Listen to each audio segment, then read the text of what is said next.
And welcome. Here we are for another episode of Gears of Trust. I'm your host, Maynard T. Bear, and this episode is being recorded on Election Day, the 28th of April. Ironically, the subject today is going to be it's going to blow your mind, is what it's going to do. Selfless promotion for myself here. Onward Buttercups. It's on Amazon shelves right now, guys. That's a book about building a team to get shit done. The layman's guide to it. You're having problems at work. Your frontline supervisors might need a little bit of coaching and stuff. Super book. Buy it if you're living in the Fort McMurray area. Don't be scared to get a hold of me. I'll even sign a copy off for you too. A little fan update for everybody who's followed along since November. 2,760 people on TikTok for followers. Instagram's going well at 4,203 people, and YouTube's holding steady at 1,440 people. So today's topic and our podcast for today, I've asked a gentleman, Timm Stein. He's producer of Canada the Illusion. So if you have never heard of this documentary, it's available on YouTube. That's where I first stumbled across it. And I was speaking with Tim prior to the show here. I watched it 8 times to grab the complexities of it. The revelations in this documentary are just unbelievable. It's staggering. This episode is going to stay on the air for 2 weeks. I usually drop every Friday. This is critical stuff. Canada the Illusion. It's a provocative documentary, and Tim produced it, and it's in collaboration with Xander LaRue. Doug Forrest was passed just last month, the month of March. And the myth is Canada. Also, this was released in December 11th, 2024. Why I have not stumbled onto this sooner, I don't know. I stumbled onto it. I watched the documentary 8 times. I tried to do a presentation on one of my podcasts saying that Canada is still a dominion. I did a half-decent job, but you might as well go right to the maker. That being said, Tim, could you please introduce yourself to my followers and tell me what your documentary is about, sir? Yes, for sure. Well, thanks for having me on. And it's a pleasure to be able to share this information and get it out to as many people as possible. So I stumbled upon this a few years ago. And I came across The Myth is Canada and Doug Force. And I thought, that's really interesting. That was at a time when I decided I wanted to get out of this matrix because things just didn't add up. And the more I dug around and talked to Doug and read the documents, the more I connected the dots. And at some point, it all started making sense to me. And then I thought, well, geez, how do you get this out to people? And we're in difficult times where people don't like to read for themselves. They want it to be shown in the form of videos that are not too long. And I started with a presentation for a homeschooling group. And I asked Doug at the time to help me make sure that I got all the facts right. And he was very kind in helping me with that. And then I talked to him about, well, how do we get it out to people? Because this still involves reading or a presentation. And then he said a movie would probably be the best thing to do. And I thought, well, wait a minute, let me think about this. And then I found out that you can export a presentation as a movie. And that gave me the idea of making it into little clip segments and putting it together with a soundtrack and a narration and an intro and a suitable ending to really get the message out there and convey the facts to people. There are no opinions stated. It's basically facts. And those are not facts taken from any textbooks that are written by self-proclaimed legal scholars or experts. It's the source documents that I connected with the help of Doug. So this documentary, I'm going to interrupt. I'll interject all the time like this. So this documentary is based on source documents. Yes, correct. Is that correct? That's been researched. Yes.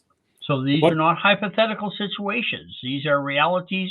They're facts within the British North American Act, constitutional law, everything, right through the progressive stages to where we are today, correct? Correct. And it's basically, those are the source documents. They get connected to other events. Those are not, what I'm presenting are not my interpretations. They're not my opinions. They're basically looking at the facts, see what the facts state, look at the definitions of words used in the facts, and then make conclusions based on those facts. They're not opinions or personal interpretations. Amazing. So for our listeners here, for a real quick summary of what this documentary about, it's Canada, the illusion. Canada is not a country, people.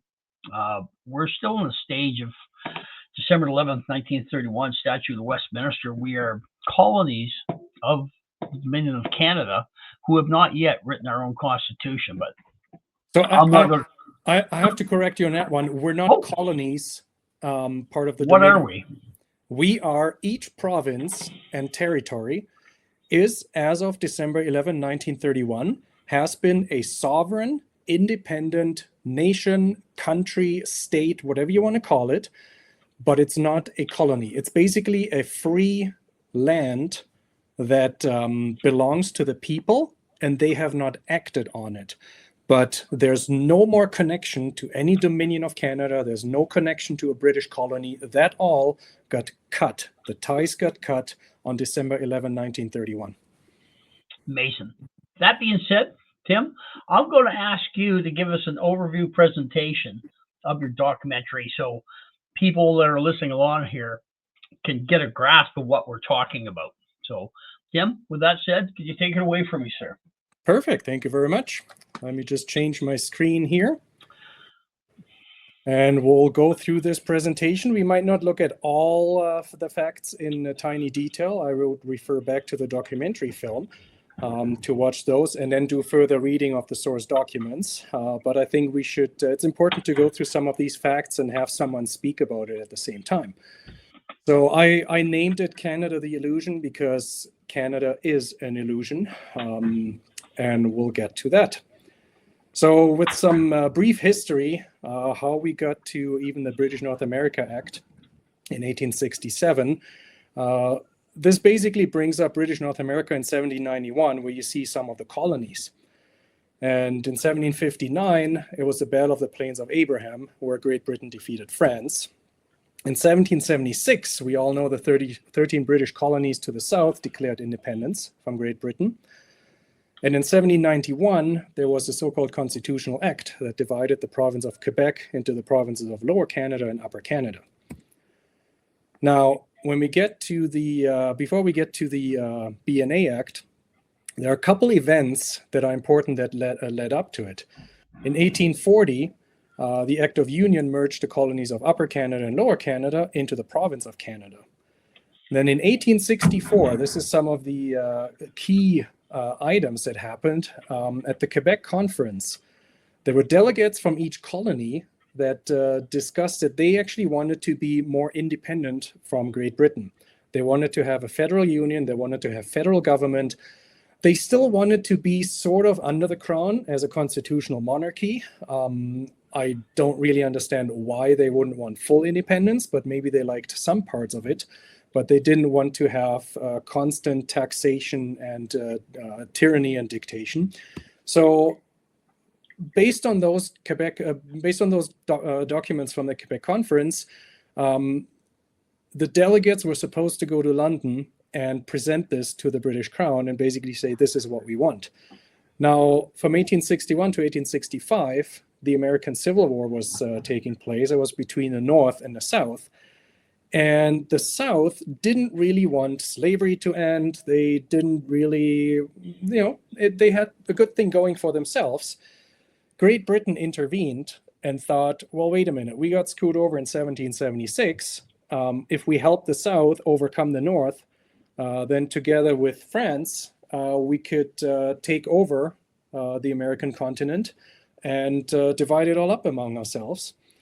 But Lincoln didn't want that. Lincoln wanted to retain what they had. And if it wasn't for the Russians that came to help and made some threats, they might have lost. So what happened is Great Britain actually helped the South with guns and ships. And when Lincoln won, so the North, when they won the Civil War, he wanted reparations from Great Britain. And one of the threats was that they were just simply going to take over Canada. And Great Britain couldn't lose Canada to the United States. So they had to come up with a scheme to keep Canada as their colony, but at the same time make the Americans happy.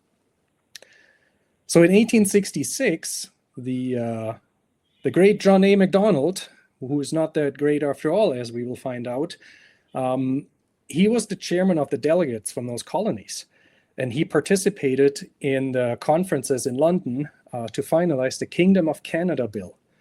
Now, he got bought off by Great Britain to basically ensure that the colonists got deceived into thinking they got what they wanted, when in the end they didn't get any of it.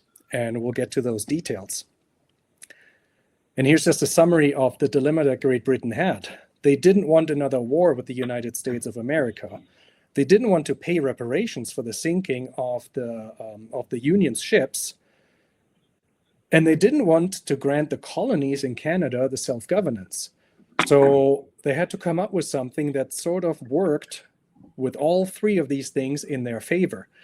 And that's where the clever solution came in, to basically keep the Canadian colonies, make them pay the reparations to the United States through taxation, and at the same time deceiving the colonies into thinking that they had a government and were governing themselves.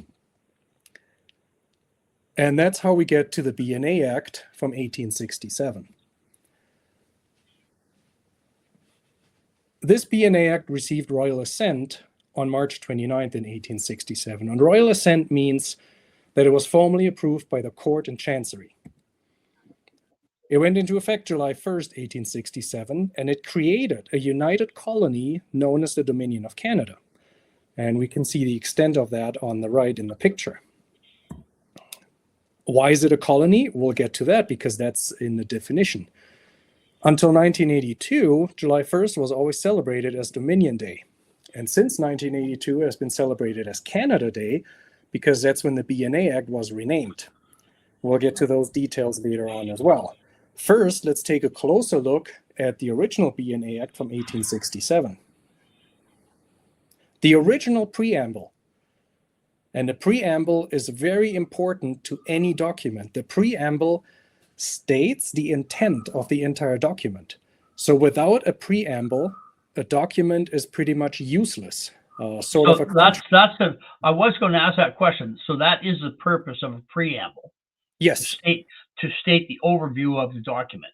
To state the overall intent and to state basically what this document is supposed to do and seek and what the outcome is supposed to be. So if you take that out, the document basically becomes useless in terms of, well, nobody knows anymore what the intent is. Is it up to interpretation all of a sudden?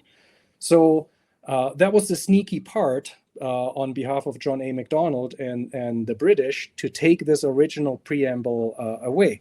But if you look at the intent that's stated on the preamble, it says, by reason of the request of the colonies for federal government, it is expedient, therefore, that they have laws and regulations to guide them. So that's pretty clear of what they were looking for and what they wanted.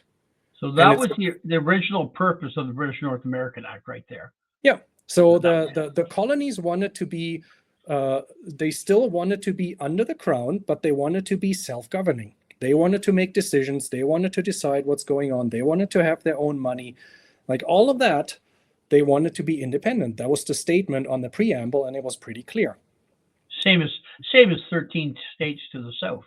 Exactly. They made it pretty clear what they wanted, and there was no ambiguity. There was no confusion. It's like, this is what we want. And if you say no, we'll probably have to declare war, maybe. But this is what we want. This is what we're doing. Now, the original preamble, you can still find. You have to go to the parliamentary archives. You have to do a lot of digging. You will not find it under British North America Act. You would have to look at Kingdom of Canada Bill. And I recently came across documents. So in 1866, when they held the conferences in London to discuss all of this, those meeting minutes were actually never published.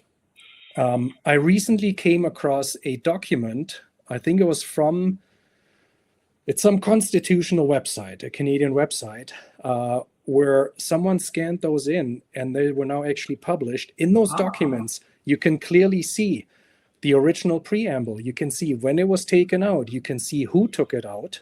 And you can see what notes were modified to deceive the people. So this is...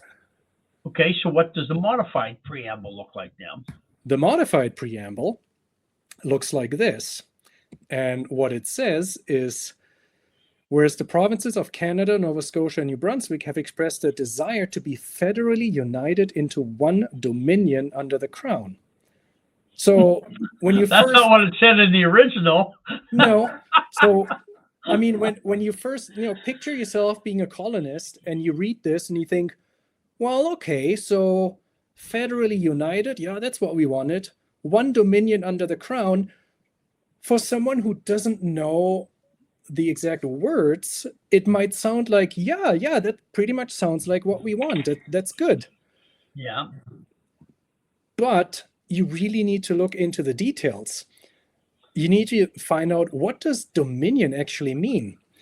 And there's an 1889 Interpretation Act, and that one clearly defines the expression British possession shall mean any part of Her Majesty's dominions. And the expression colony shall mean any part of Her Majesty's dominions.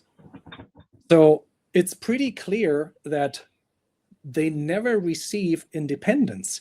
They basically took all the colonies, united them into one big colony that they called the Dominion of Canada, but it was not an independent country. It was still a colony of Great Britain. That has never changed.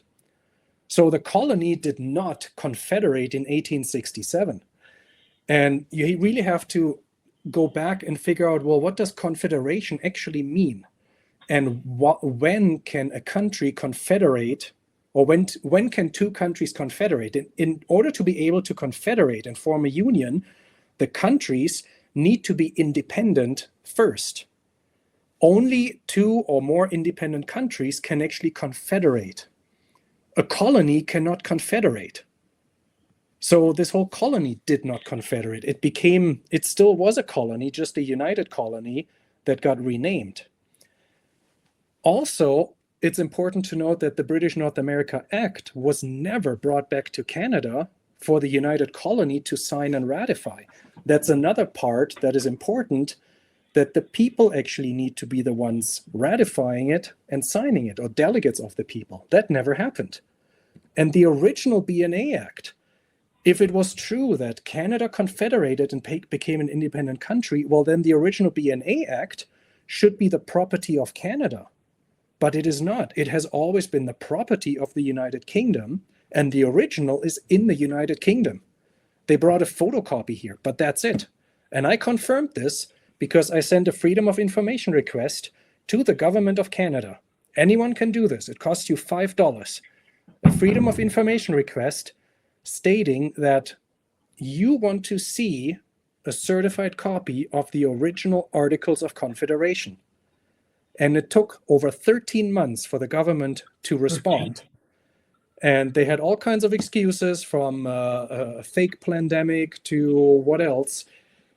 Finally, they responded, and they could not produce Articles of Confederation. All they sent me is a web link and a photocopy of the cover page, the modified cover page of the BNA Act.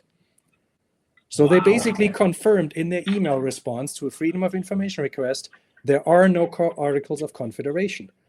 If you don't have Articles of Confederation, there is no Confederation. Wow. Eh? So in the BNA Act 1867, Section 2 states clearly that the provisions of this act extend to the heirs and successors of Her Majesty, Kings, and Queens of the United Kingdom. So, that makes sense. Whatever they declare in there, they want to make sure that once they die, their heirs and successors have the same authority. Section 109 that's an important one. There's some other sections that are really important. We'll get to those later. Section 109 states that all lands, mines, minerals, and royalties that belong to the several provinces of Canada, Nova Scotia, New Brunswick at the Union, shall belong to the several provinces of Ontario, Quebec, Nova Scotia, and New Brunswick. So all natural resources belong to the various colonies with exceptions as per this section. Now, at first you might think, well, yeah, that sounds reasonable. Why wouldn't they? But you need to read between the lines. So it makes it sound like, okay, if I'm in New Brunswick and I have gold under my feet, that gold belongs to New Brunswick. Great. Nobody else can take it from us. But you need to look at the big picture, because the big picture states, well, New Brunswick is still part of a colony that belongs to Great Britain. So if New Brunswick finds gold, that belongs to Great Britain. If Nova Scotia finds gold and oil, that belongs to Great Britain. If anyone else finds any great things in the ground, it doesn't belong to them because it belongs to Great Britain. So you always need to think back, wait a minute, it's a dominion. What is the definition of a dominion? It's a British colony.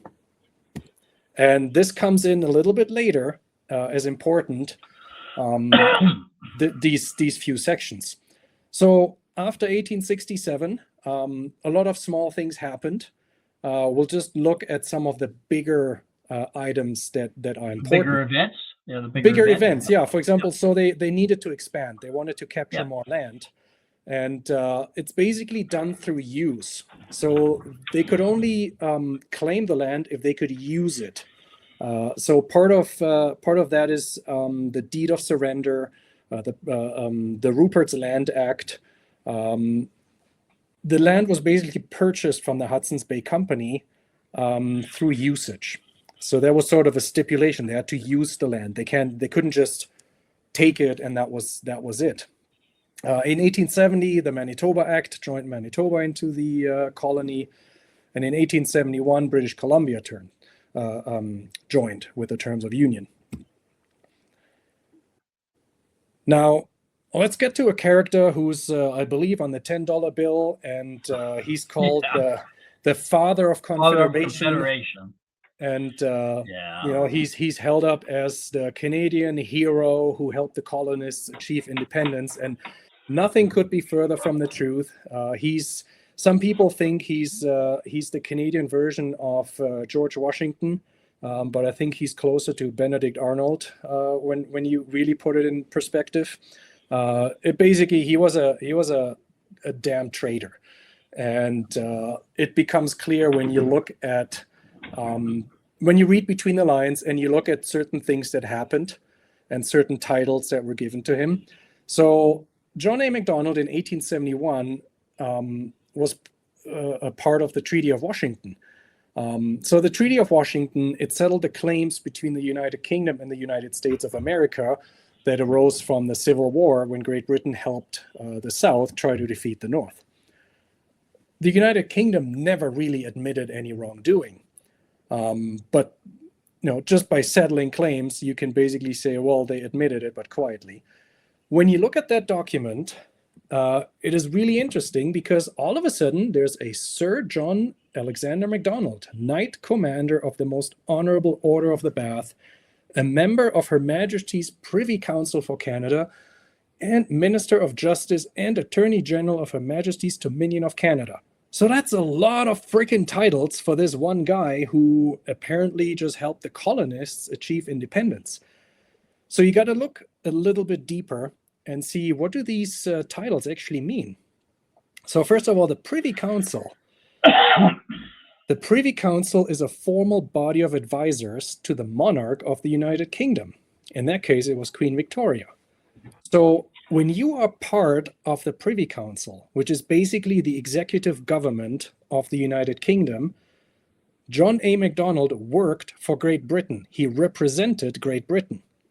That should give you the first clue that Canada cannot be an independent country with John A. Macdonald having brought independence when at the same time he represents and works for Great Britain. Something smells funny. He was appointed as prime minister. We'll get that's in the next point. So Macdonald, he was not voted in. He wasn't voted by the people. He was, by the Governor General at the time, Lord Monck, MacDonald was appointed to be Prime Minister. So when someone is appointed, that basically means someone else calls the shots behind the scene, and it's not the people.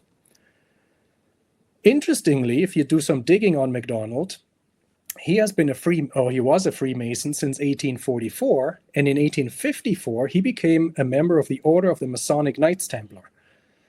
I don't know if there are many people today that still don't know what the Freemasons and the Masonic Knights Templar actually represent. Can you give us a quick overview on that? Let's just say a lot of the wrong that is going on in the world is tied to the Freemasons. It's definitely, I wouldn't call it a secret society because they're not really keeping things secret. But a lot of what they support, a lot of what they stand for is not what would be good for humanity or the people in general.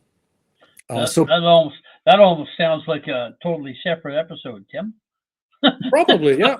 I mean, if you can probably do a whole episode.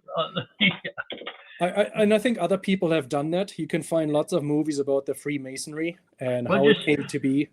We'll just call it the WEF of the day. How's that? Yeah, you could. Yeah, they're all. I think in that regard, they're all tied together. There might be different branches, and one oversees the other, but yeah, it's along those lines of that type of organization.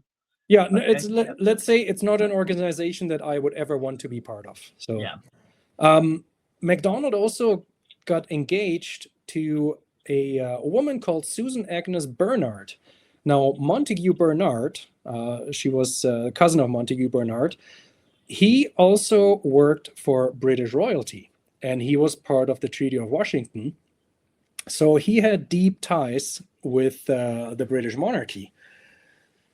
So John A. MacDonald, he was much older than Susan Agnes Bernard, and he was, excuse my language, he was an ugly fuck. Like, he was a drunk. He was just plain ugly, and you think, why would any younger woman go for a guy like that? Funny enough, they met in London in December of 1866, just right around the conferences for the Kingdom of Canada Bill, and they got married right before the BNA Act was signed. So all of this really smells like a stinking little, treason experiment. Yeah. In the end, you can really say it was John A. MacDonald that really helped Queen Victoria achieve this scheme of deceiving colonists by making them think that, yes, we had confederated, we had federal government, and we were now self-governing. They weren't. It was a deception. It was an illusion. He received many generous titles, as I pointed out. He got an appointment in the British monarchy. He got a much younger second wife and a nice fat annual salary, and in return for a betrayal. The details of the Treaty of Washington are just mind-blowing. I mean, it's a big document. I think it has over 1,000 pages, but when you go through it and you find the details relating to Canada, MacDonald was the one who agreed to give the San Juan Islands and Point Roberts to the United States of America.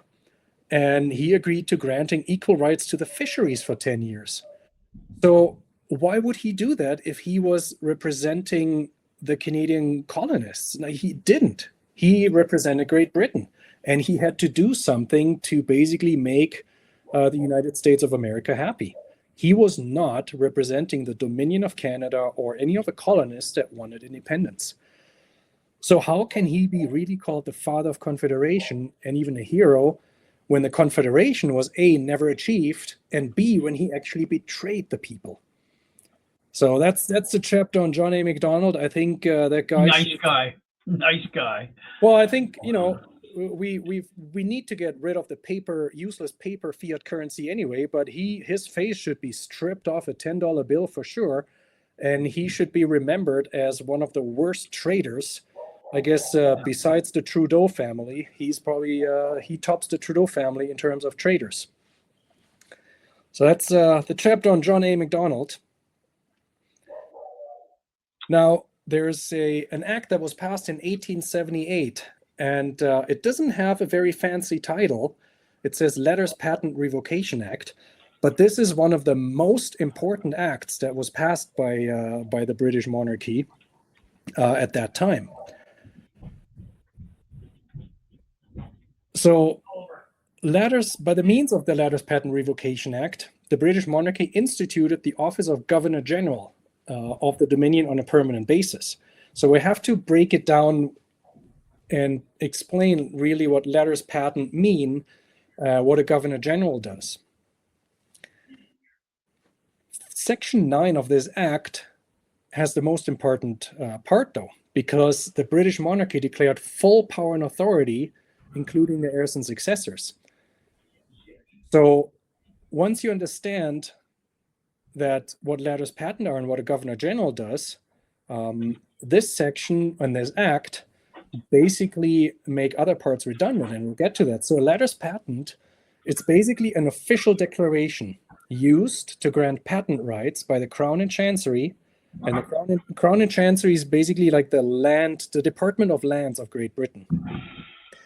With this declaration, they officially grant titles and office to people or make other declarations. So letters patent sounds interesting because you don't really know what the terms, you think, oh, it's a letter and a patent. What does it really mean? Well, it's a very powerful document. And if someone is appointed with a document like that saying you can represent the Queen wherever you want to go, that guy is the government. And I'll show that in a minute.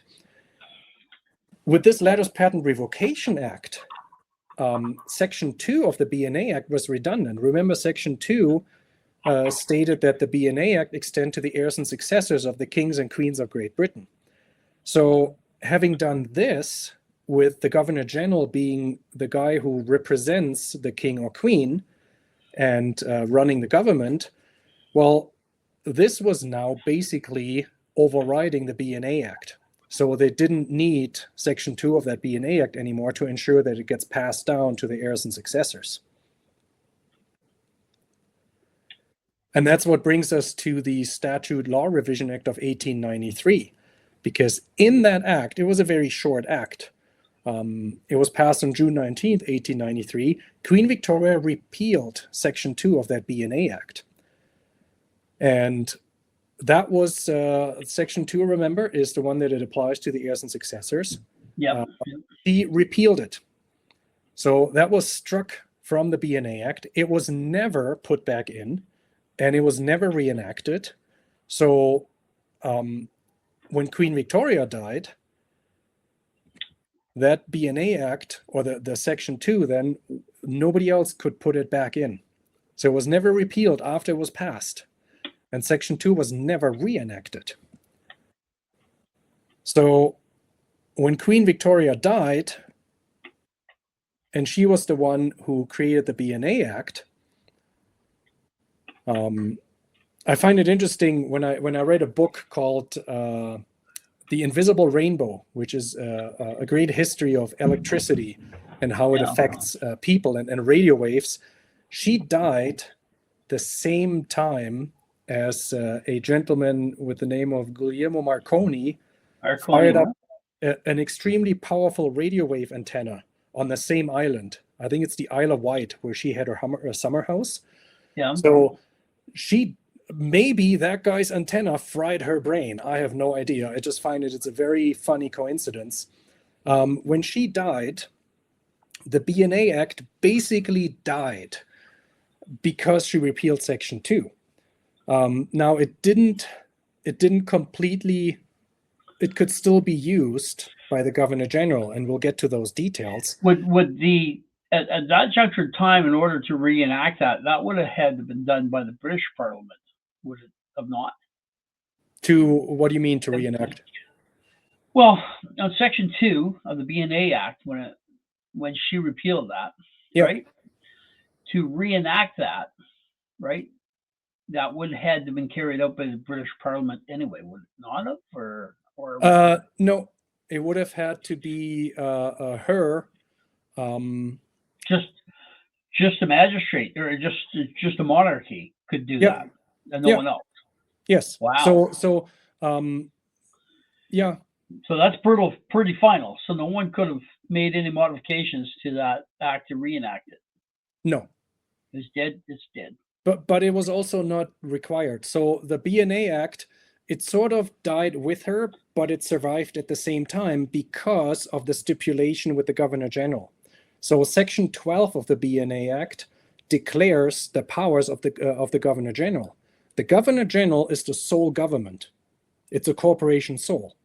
And the BNA Act is only usable by a Governor General. So the Governor General is basically the person that represents the Queen in her dominion. So here is, as in the example of Canada, the Governor General was the one who represented the Queen and was running the government. He was the sole government. So when she died, the BNA Act sort of, you would think it died with her, but at the same time it didn't, because the Governor General didn't die. And the Governor General could still use it. Why could the Governor General still use it? That's because of the 1878 Ladders Patent Revocation Act. So if they did not have this 1878 Ladders Patent Revocation Act, which instituted the Governor General on a permanent basis, then everything would have died when she died. Oh. Okay. But basically since 1878, so in 1867, Queen Victoria was the sovereign. She had the title to the land that made her a sovereign. She was the ultimate ruler. Yeah. In 1878, the Governor General was instituted on a permanent basis. That's when she became a monarch. So the difference between a sovereign and a monarch is the sovereign has title to the land.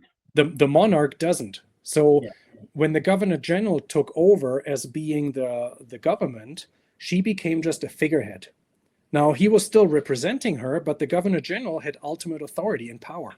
So when she died, the Governor General still contained the same authority and power. So the BNA Act didn't die with her, even though it was her who created it. It just basically became a document that the Governor General could still use. Does that make sense? Okay, yeah. Got it. So did this remove the British monarchy? No, and that's the point. That took me a long while to understand. At first, I thought when she died, it all died. No, it didn't, because of the Ladders Patent Revocation Act, where they instituted the Governor General. Did it end the Dominion of Canada? No. Same thing, because of the Ladders Patent Revocation Act, the Governor General, and the Interpretation Act that defined it as a colony. So the Dominion of Canada continued, even though she died. Yeah. And it carried on under Edward VII. Now, when we look at British North America, from 1898 to 1905, there's just basically adding more land. And that was the Yukon Territory Act in 1898, and then the Alberta Act and the Saskatchewan Act.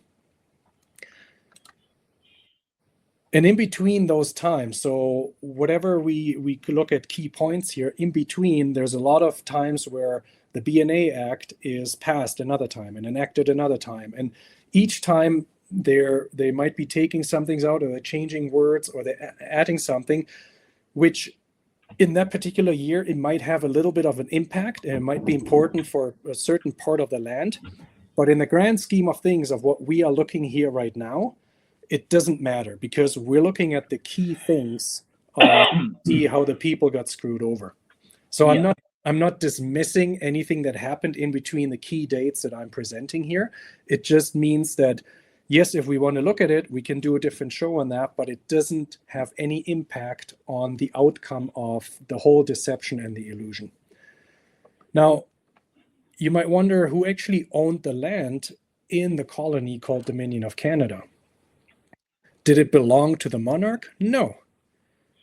It changed at a certain time where the Crown and Chancery held the title to all British lands. And the Crown and Chancery is the Department of Lands of Britain. It was established by the Privy Council, which is the executive government of Great Britain. And I think when it was done, this Department of Lands was, I think, created under Elizabeth I. She created the Department of Lands. And that was kept in a different entity. So not the king or queen didn't have full sole power and authority anymore. I don't know why the British made that decision. I don't know if it was driven by maybe international bankers in the background. I have no idea. But that's what basically happened. The lands were all held by the Crown and Chancery. And the Privy Council, as fancy as it sounds, it's basically part of the executive government. And the executive government, I think, originates in the City of London, and that's international bankers. The Crown is and has always been a corporation sole. And in its definition, it represents the state in all its aspects. It can be used to refer to the office of the monarch or the monarchy as institutions, but it can also be used to refer to the rule of law or the functions of the executive, legislative, and judicial governance. And that is exactly why the government and public land was called Crown land until it was granted by the means of a Crown grant, a land patent. So I looked at where I'm at. I got a certified copy of the original Crown grant in 1901 when the king at the time granted land through a land patent to a corporation to develop the land. And today, a lot of land is called Crown land, but we'll get to that later on, what that really means. But back in the day, when they had the title to the land as a colony, they called it Crown land. So the monarch, as we've established, is just a figurehead. Yeah. Yeah, the king or queen was not a sovereign any longer because they didn't own the land. It was the Crown and Chancery that owned the land.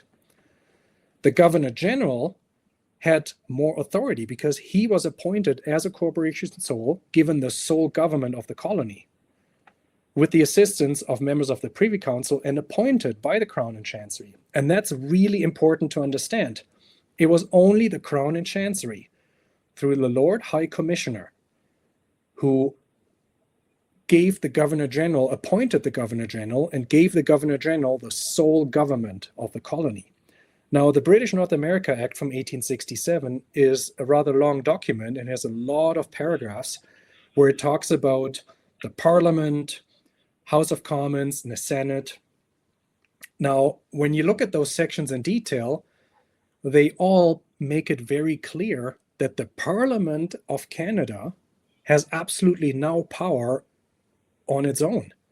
It is only there to aid and guide the Governor General in the government. And in Section 12, it even states that even if the Parliament of Canada wants to make some changes, the Governor General is the one who calls the shots in the end. The Governor General can just say, nope, not happening. So the Parliament never, even though people think they voted for people in Parliament, those people in Parliament do not represent the people that voted for them, because they swear an oath to the Governor General, or a similar oath that the Governor General swears to the British monarchy. So they're basically just parliamentarians, or just advocates for the people to make recommendations to the Crown. Yes, but at the same time, as was found out, I think it was in the 70s or would have been 80s, the Little Child case in Alberta, where they voted for a guy who, it was a small community.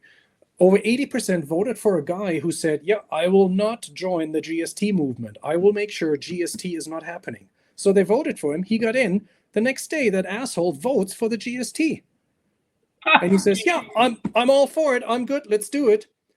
And then they sued him.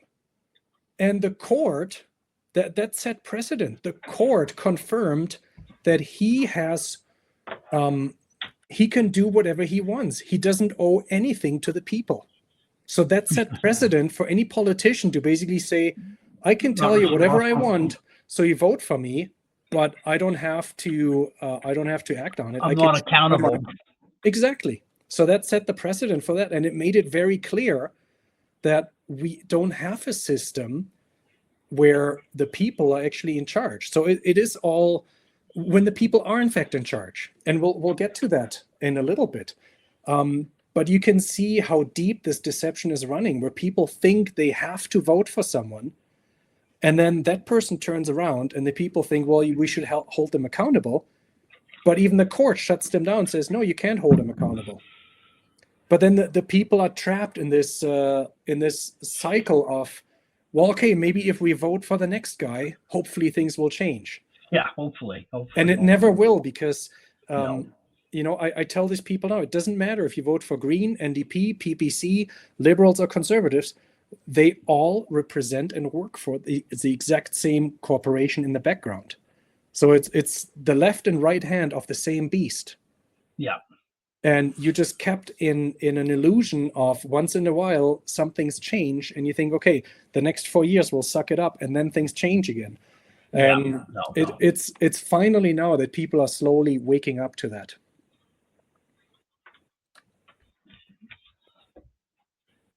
So quickly, let's see the difference between a monarch and a sovereign.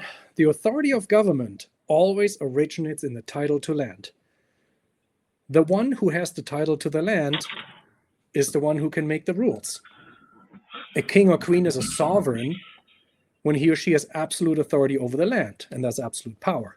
And they become a monarch when they don't have absolute authority over the land. So the title to all British lands was held by the Crown in Chancery, and not by the king or queen. And the Governor General had sole authority to govern Canada as a corporation sole, with the advice of the Privy Council. He was appointed by the commission created in 1878. That's the Ladders Patent Revocation Act. Yeah. He was not appointed by the king or the queen or the House of Commons or the House of Lords. Appointed by the Crown in Chancery, the Department of Lands. So everything else around that is just a figurehead, nice sounding words, an illusion, trickery to really distract you from seeing that it was one individual called the Governor General who ran the whole show, and everyone else was just reporting to him. Wow. Now we'll get into the work of a guy named Russell Rogers Smith, and if it was up to the government of Canada, they would like everyone to really forget this name, and we'll get to why that is the case. In 1926, Russell Rogers Smith, who was part of the Native Sons of Canada, presented a resolution to the Prime Minister Mackenzie King at the time. And part of the request was they really said, we need Canada to be elevated constitutionally to the status of a sovereign nation. We really can't have this British thing anymore. We want it to be an equality of status with Great Britain, equal and independent sovereignty under the Crown of Canada. So while they didn't mind being part of the Crown, they really wanted to be recognized as an independent nation with a nationality, with a flag, autonomy. They didn't want to be a colony. Another request should be that Great Britain would not be allowed to make Canada pay for any of the shit it was stirring somewhere else in the world. Yeah. And that goes back to Section 109 of the BNA Act.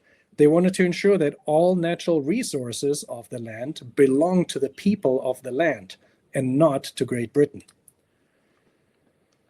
And lastly, they requested that the roles and authority of the Governor General be fundamentally changed for the benefit of Canada. So they basically Russell Rogers Smith was someone who really understood the trickery and the betrayal that had happened, and he wanted to reverse it. He wanted to make sure that it was stripped from the British. He tried to expose it, of course, but you have to do this just like we're doing it now. If you just march in with facts and tell people this is all bullshit, this is all wrong, this is what we need to do, nobody will listen. Nobody's going to listen to you because of weaponized egos and because of Stockholm syndrome. So you need to do it in a different way where you just try to present something and make it almost sound like, you convince someone else to do it, and they might claim, oh, it was their great idea, when you just played them to do it. You're not in it to take the credit. You're in it for the good of the result going to come with it. So it was his work that actually would have paved the path to real freedom. And that gets us in a little bit to the Statute of Westminster. 1926 is when the Imperial Conference in London, led by Lord Arthur J. Balfour, happened, where they were discussing with the representatives of the other dominions of Great Britain to raise or change the status between Great Britain and the dominions of Canada, South Africa, Australia, New Zealand, and the Irish Free State. And in that report that led to the Balfour Declaration, they concluded that the dominions are autonomous communities within the British Empire, equal in status and in no way subordinate one to another, and freely associated as members of the British Commonwealth of Nations. And that was then scheduled to be made law with the enactment of the Statute of Westminster on December 11, 1931. Now, if you talk to any so-called legal scholars, constitutional experts, or any bar-carded attorney, I don't call them lawyers because they don't have the law of the land. They work for a corporation called the Bar. These guys will basically try to discredit the Statute of Westminster as being irrelevant, didn't really do much. But when we go through it now in detail, you'll see that this is the most important document that this land mass has. It is actually the only real law that we have in each province and territory. So let's dig into it a little bit. And some people might have to, I really encourage everyone, find these documents on the Myth is Canada website. They're all there. You can find the originals from the Parliamentary Archives. Really read these documents. They're not long, and it's not a difficult read, but I really encourage everyone, don't just take my word for it. Read the documents and watch this over and over again so you really understand the connections and you really understand what each section has done so that you know what you need to do going forward. And this is really the absolute most important document ever. So before the Statute of Westminster was enacted, the government of Canada was the Governor General. That was it. It was the Governor General. The Select Committee of the Imperial Privy Council, there were just a few people that were basically advising him and helping him. Any member of the Privy Council was a member of the Government of Canada. And you can see that today. Pull up the list of members of Parliament and then look which one of those has the title Right Honourable. The title Right Honourable is given by the Privy Council. So that's where that title comes from, Right Honourable. Yes, it's a title given by the Privy Council to members of Parliament and Prime Ministers. Right Honourable. It just means you're a member of the Privy Council, which means you're a member of the executive government of Great Britain. Wow. The House of Commons, the Senate, the Privy Council for Canada, appointed by the Governor General. So there's an Imperial Privy Council and there's a Privy Council for Canada. The Imperial Privy Council is the executive government of Great Britain. The Privy Council for Canada is just a few guys in Canada, members of the Government of Canada, that are appointed by the Governor General, and they're basically doing his little shitty dirty work that he doesn't want to do. They're his minions, his employees. And the lieutenant governors of the provinces, they're all there to aid and advise the Governor General and the government. So the lieutenant governors, they're basically just reporting to the Governor General. This means the Governor General was the sole government. That's really clear. The 1878 and the 1867 Acts show that very clearly. Neither the Legislative Assembly nor the House of Commons were responsible to the Canadian people. They were only responsible to the Governor General because they swore an oath. Each Lieutenant Governor appointed by the Governor General was also a corporation sole, and they're acting as the representative of the Governor General and not as a representative of elected representatives or the people. So let's look at the Statute of Westminster and see why this is the absolute most important document in the history of this landmass that we call Canada. There are a few sections in the Statute of Westminster that really don't apply to the Dominion of Canada and that are sort of irrelevant.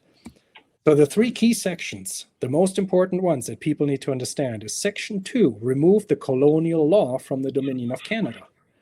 So it states, any law made after the commencement of this act by the Parliament of a Dominion shall not apply, the Colonial Laws Validity Act shall not apply to any law made after the commencement of this act by the Parliament of a Dominion.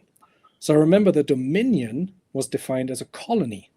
So this section removed colonial laws from any dominion, meaning from a colony.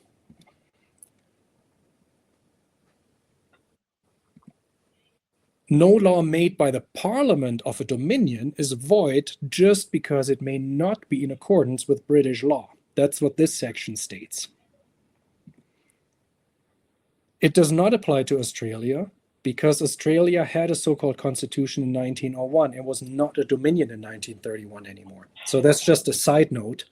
If anyone's watching from Australia, you were not in the same position as Canada because they had somewhat confederated and somewhat of a constitution in 1901.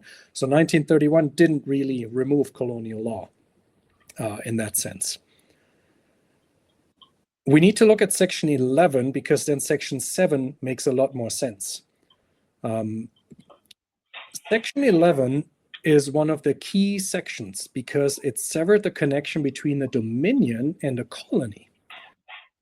So Section 11 states, notwithstanding anything in the Interpretation Act from 1889, the expression colony shall not include a dominion or any province or state forming part of a dominion.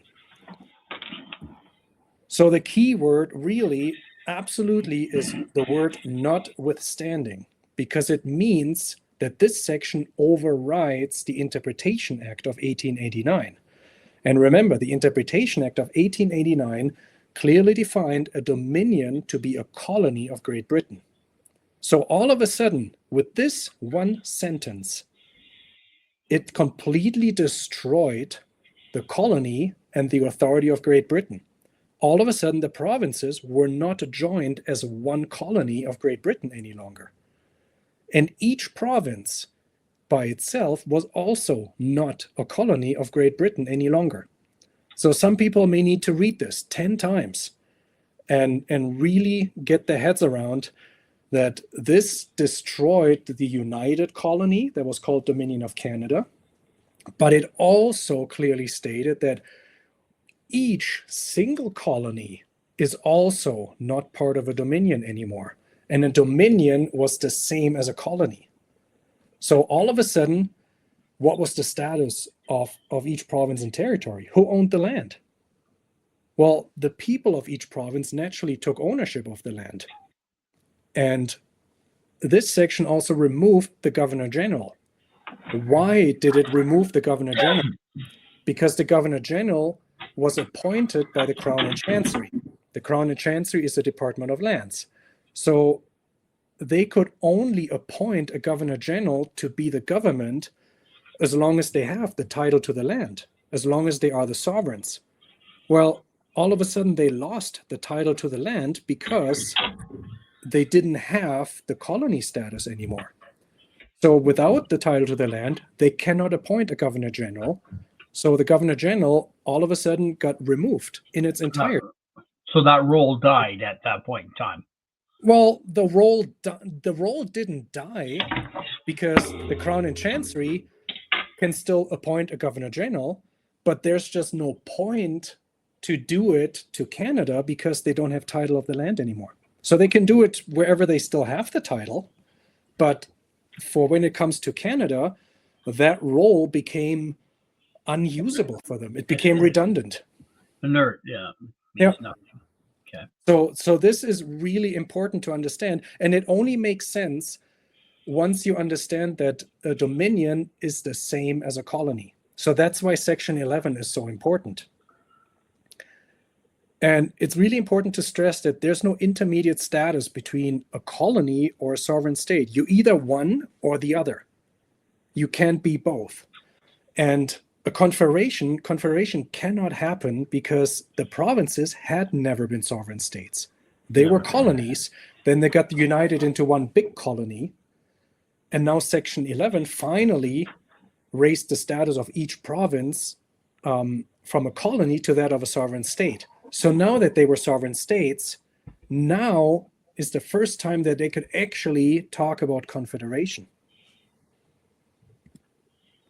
Now, when we get to Section 7, this is where, when you look at a lot of legal textbooks and you try to talk to a bar card attorney, they will try to tell you, well, this is all bullshit because it states right here that nothing in this act shall be deemed to apply to the repeal, amendment, or alteration of the British North America Act. Bam. And they try to argue with that. Doesn't matter what the Statute of Westminster said. Right here it says the B&A Act is still alive and well, and that's the law that we go by. That's what the government will tell you. That's what the Justice Center for Constitutional Freedoms will tell you. And it is complete bullshit. And I'll show you why and with what argument you can destroy them in less than 10 seconds.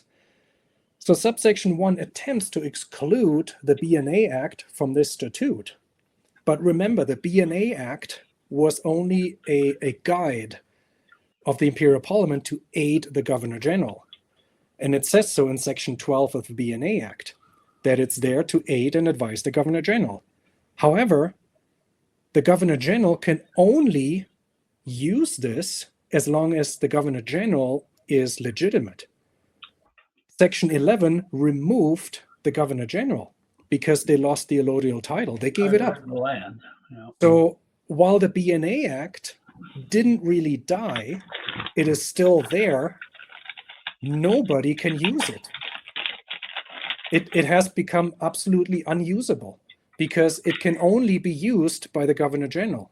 It cannot be used by a king or queen anymore because in 1878, they instituted the Governor General, and then in 1901, Queen Victoria died, so the B&A Act cannot be passed on to anyone. Only the Governor General can use it. Nobody else has the authority to use the B&A Act. But the Governor General can only be there as long as they have title to the land. Section 11 removed the title to the land. So this subsection 1 in Part 7 is completely redundant. It has no meaning. So anyone who tries to tell you that the B&A Act from 1867 is our governing law, they're full of shit because they either don't understand that it has become useless. It's not dead, but it has become useless. Or they know it and they try to deceive you. Amazing. Absolutely amazing, eh? Subsection 2 of this one just basically says, provisions of this Section 2 of this Act shall extend to laws made by any of the provinces of Canada and to the powers of the legislatures of such provinces. So it clarifies that Section 2 of the statute, which is removing the colonial law, it also applies to any of the provinces. So this just basically doubles down on this, okay, colonial law was removed from the entire colony, but here we clearly state that it's also removed from each separate colony, from each separate province. So really this makes each province a completely sovereign state, a sovereign nation, a sovereign country, because the Confederation never happened. Why did the Confederation never happen in 1867? Because at that time, the provinces were not sovereign states. and only sovereign states can join into a confederation.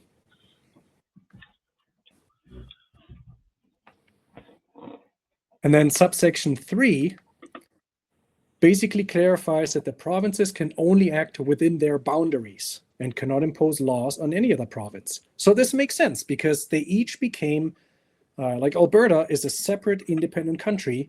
Saskatchewan is a separate independent country. Alberta cannot dictate what people in Saskatchewan do and vice versa. And that makes perfect sense because each country is separate, sovereign, independent. If you have some other country dictate what you do, then you're not an independent country. Then you are a colony. And that is exactly what was happening with the Dominion of Canada, because everything was dictated by a foreign country, Great Britain. And everything was owned by a foreign country, Great Britain. The BNA Act was a document that was owned by a foreign country. So you're not an independent country. No. So now when you look at this and you think, okay, Section 2, 7, and 11 of the Statute of Westminster really made sure, and this is thanks to Russell Rogers Smith, because he is the one who put in these specific subsections. I think he's the one who's responsible for Section 11. And he was advising Mackenzie King at the time they were friends at the time. And King asked for a Russell Rogers Smith input. So he put this in. I don't know if Mackenzie King was aware of what these things were really doing, or if he thought, no, we need to do this to set this place free. But this is amazing work for someone, not even a constitutional expert could come up with stuff to really put these sections in and make sure that there's nothing anyone can do after this statute is passed to reverse it. Nobody can. So when you look at it, what then is the Parliament of Canada?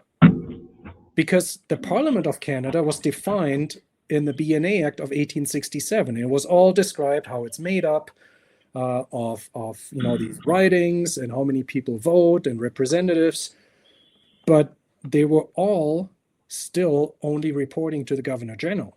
Yeah. All of a sudden, the Governor General was gone. So when one entity, the main corporation, when that disappears and it becomes not only redundant, but it's completely dissolved, doesn't that mean that anything associated to it as a subcorporation is also dissolved and becomes unusable? One would think. One would think. So how is Canada defined now? Because before it was the Dominion of Canada, a colony. So now the Dominion of Canada ceased to exist on December 11, 1931. Completely ceased to exist. So what was the definition of Canada all of a sudden? It was not a country because there were no states or provinces that had confederated. It was a collection of sovereign states. That's what you could call it, but nobody had given it the name Canada officially. So in summary, because this is really such an important document for everyone to understand, Section 2 removed colonial law from the Dominion, which was a colony of Great Britain. Section 7 removed colonial law from each province to make sure that each province could not be claimed as a colony. Section 11 removed the status of colony, and that immediately ended the Dominion of Canada, and it immediately removed the Governor General. Anyone who tries to tell you the opposite is full of shit. They either don't know what they're talking about, or they're trying to lie to you and trying to keep you in an illusion. There is no intermediate status between that of a colony and that of a sovereign state. Sovereignty and the ownership of land go hand in hand. No confederation happened because the provinces had never been sovereign states. Now, for the first time, each province of Canada was a sovereign state. So this status has not changed since December 11, 1931. No province has held a constitutional convention to write a constitution.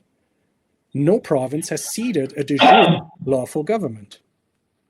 So it's really important that you understand, since December 11, 1931, every politician, every governor general, every prime minister, every law, every act has been absolutely illegitimate. Anything that was passed after this date by any parliament, House, Senate, you name it, has not been applicable to the people of each province. Why do people go along with it, though? Well, that's through consent. Consent, tacit consent. They've tricked you into thinking it is legitimate, and you participate by giving your consent through applying for a social insurance number, applying for a driver's license, applying for a marriage license. That's how you give your consent. By filing your taxes, you give your consent. So think about, we'll get to that. For example, the Income Tax Act. It was passed in 1948. Well, 1948 is after 1931. Who passed it? Is it legitimate? So let's take a look. What happened when the Statute of Westminster was passed? You would think that the people were celebrating in the streets and gathering to hold a constitutional convention and actually seat a lawful de jure government. Well, no. And Russell Roger Smith said in the 1940s, what does the future hold? Is Canada to become an armed camp, each at the other's throat, or can we unite to create a federal union and mutually adopting a constitution? Well, look where we are at today. I think we're more an armed camp, each at the other's throat, or trying to get the politicians' throat. It's also likely that people didn't comprehend what the Statute of Westminster really achieved because of the complexity of all the facts. It's also funny that at pretty much the same time, the Great Depression happened.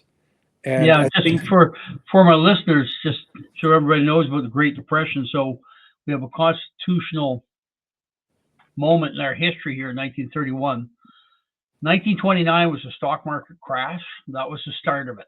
1930 to 33 was the deepest economic decline within that depression. And then by 1939, we started to come out of the depression because of war, right? Yeah, people's mind were not on constitutional issues by any stretch of the imagination. No, I think a lot of people were simply trying to survive and find food and defend themselves maybe.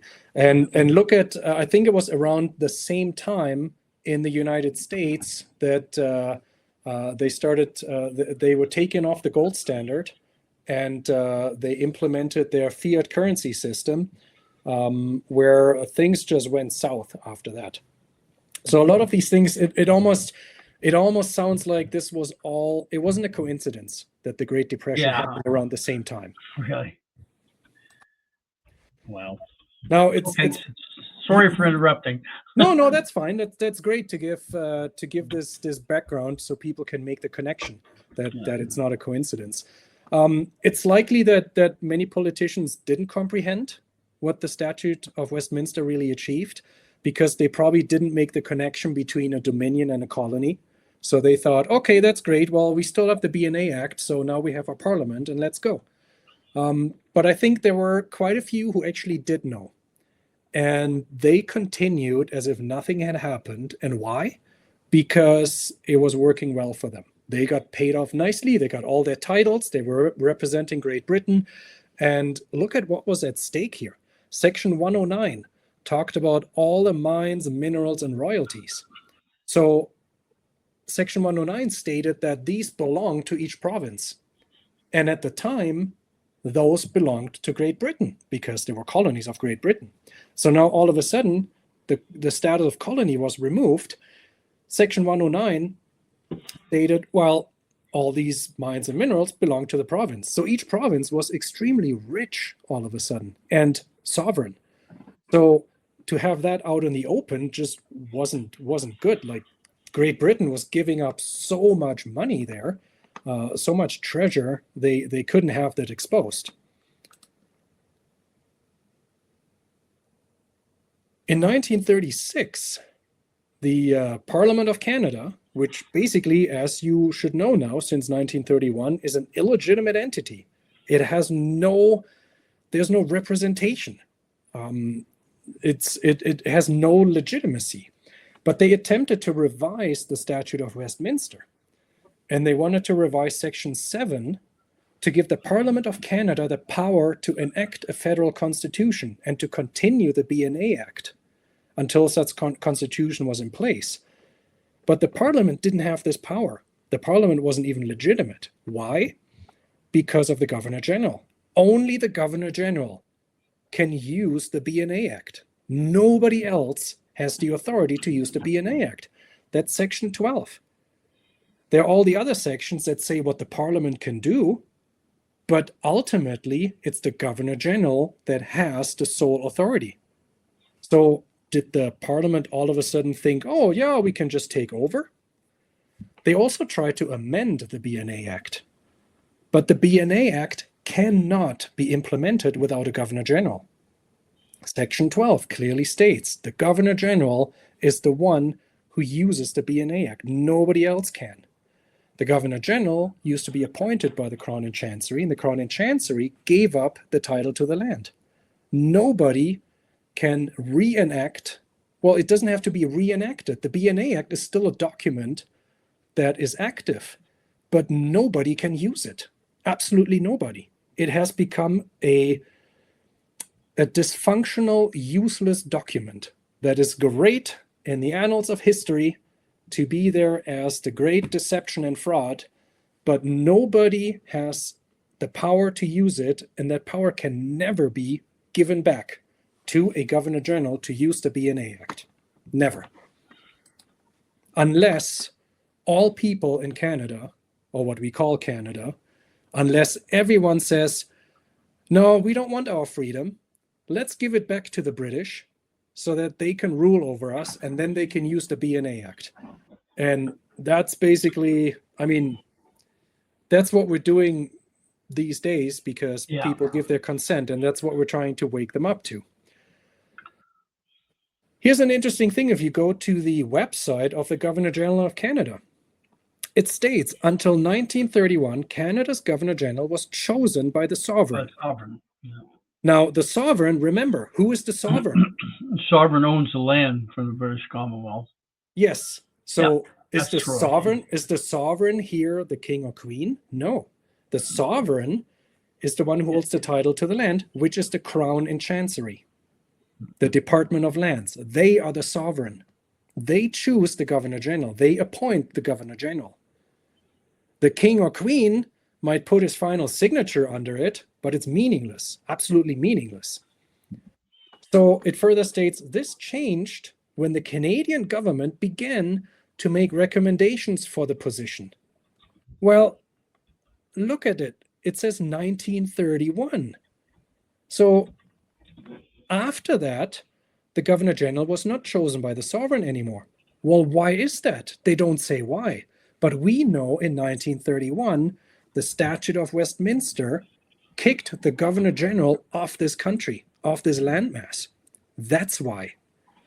Now, here they say the Canadian government began to make recommendations for the position. Well, I can make a freaking recommendation for the position, but it doesn't mean a recommendation for a position does not mean the same as choosing and appointing someone. So this whole sentence is completely deceiving because it makes it sound like, oh, okay, in 1931, the Canadian government got the right and the title to appoint a Governor General. That's not what it says. It simply says they began to make recommendations. That means nothing because anyone can recommend something. It doesn't mean it's law, doesn't mean it's that one actually has the right to do so. Yeah. So this is really what people need to make the connection to 1931. They have to get their head wrapped around that to understand this. And why even the official website says so. You have to read between the lines. So who was the sovereign? How were the governors general appointed? What changed in 1931? Those are the questions you need to ask yourself. Yeah. Go back to what we described about the Statute of Westminster, and then this will all make sense. Nobody gave the Canadian government any of this authority. They simply assumed it. They couldn't issue letters patent. A Governor General is appointed through letters patent. The only one who can issue letters patent is the Lord High Commissioner of the Crown and Chancery. A prime minister does not have authority to issue letters patent. And people tried to make others aware of it. In 1945, an MP from Alberta addressed the House of Commons in a long speech about the constitutional problems. He outlined the current status and the actions that should be taken, but he was ignored. He was just overruled. This is the really funny one here. In 1947, Prime Minister Mackenzie King, he issued letters patent. He appointed a governor general. But these letters patent were signed only by Mackenzie King. And it says on the letters patent that he was commanded by the King of Great Britain to sign these letters patent. And that's complete and utter bullshit, because look back at who can issue letters patent: the Crown and Chancery. It's not the monarch of Great Britain. It's not the Prime Minister of an illegitimate parliament.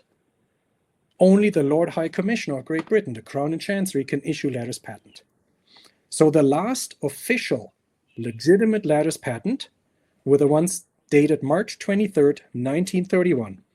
So that's about 6 months or so before the Statute of Westminster was passed. After that, there are no letters patent that are signed by the Lord High Commissioner. And people really need to understand, Mackenzie King or the monarch of Great Britain had absolutely no authority or power to sign letters patent. Like, I can sign letters patent, and they have no meaning. Yeah, I could sign it too. Yep. Same as Mackenzie King did. So then in 1948, the Income Tax Act was implemented by an illegitimate Parliament of Canada and signed by an illegitimate Governor General, Harold Alexander of Tunis. So the Income Tax Act, if you dig into that one, it's based on the, I think it's called the Income War Tax Act, or War Income Tax Act from 1917. So that's what they're basing this Income Tax Act on. It's complete and utter bullshit. It's enforced through the revenue agency and their little policing patrol, their Gestapo, but really none of it is legitimate. Zero. Now people will come and say, yeah, but there have been many court cases, and of course the courts, they've shut it all down. They said no, it's all legitimate, and the BN Act is legitimate. Well, there's an upcoming movie, probably released in June or July, where this is exposed. The court system is a subcorporation to the main corporation that has been operating under the name Government of Canada. So, of course, if a court system is not independent, and the judges are likely benefiting from this system, why would they set precedent and say, yeah, it's all illegitimate, you guys are right? They would never do that.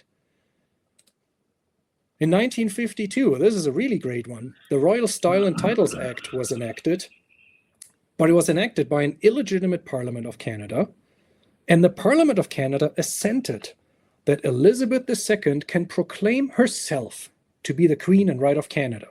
So that's just like you and me coming along, you know what?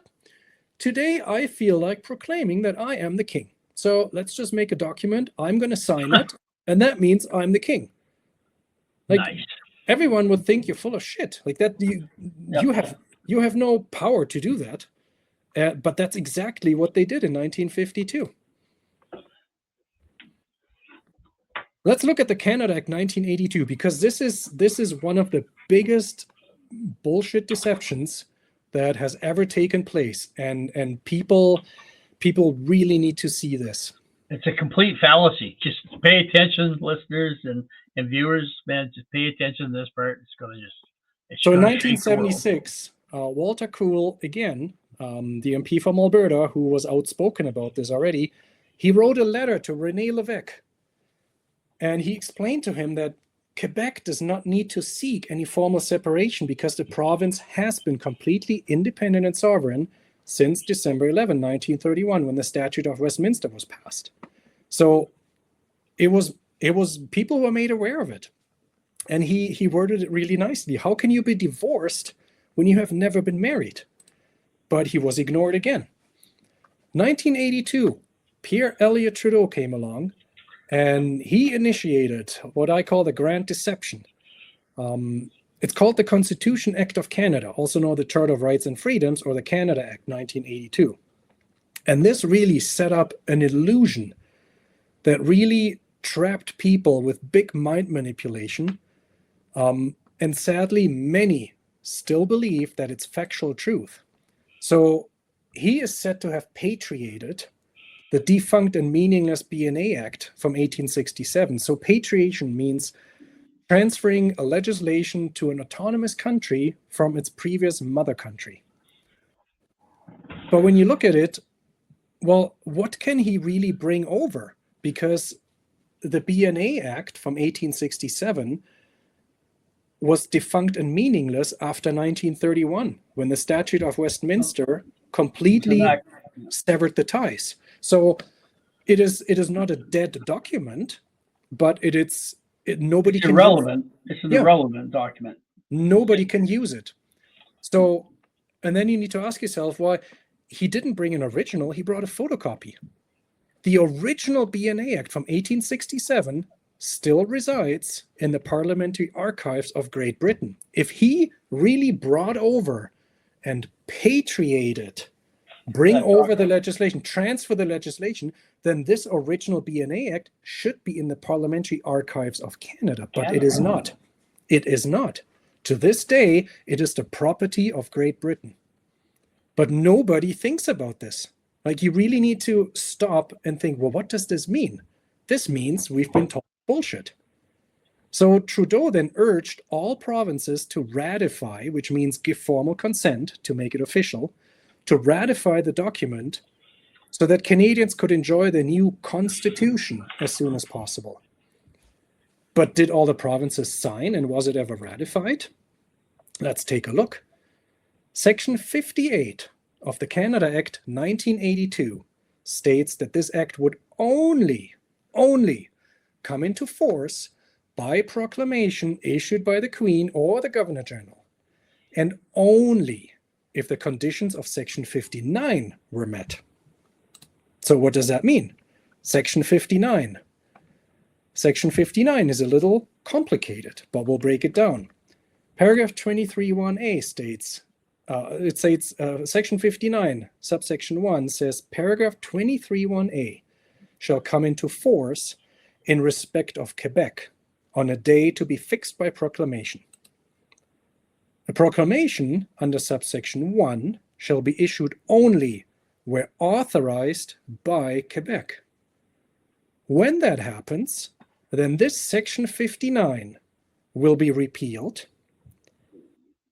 and the Act will be amended and renumbered, and only by proclamation issued by the Queen or the Governor General. So there's a lot going on here. Let's break it down. The key word really is in respect of Quebec. So to understand this section, we need to also see what paragraph 23(1)(a) is talking about. Let's take a look. Section 23. It talks about minority language educational rights. 23(1), citizens of Canada, 23(1)(a), whose first language learned and still understood is that of the English or French linguistic minority population, have the right to have their children receive primary and secondary school instruction in that language in that province. Now that we understand that, talks about language educational rights, English and French, you think, okay, that makes sense. Now, recall Section 59, subsection 3. It says, this section may be repealed on the day paragraph 23(1)(a) comes into force in respect of Quebec. Then this act will be amended and renumbered by proclamation. So amended and renumbered means Section 59 would be deleted. It would be gone, but only in respect of Quebec. So in respect of Quebec means Quebec would lose their educational right in the French language. Everyone else would still have 23(1)(a) applicable. But since Section 59 states, in respect of Quebec, this means it applies to Quebec.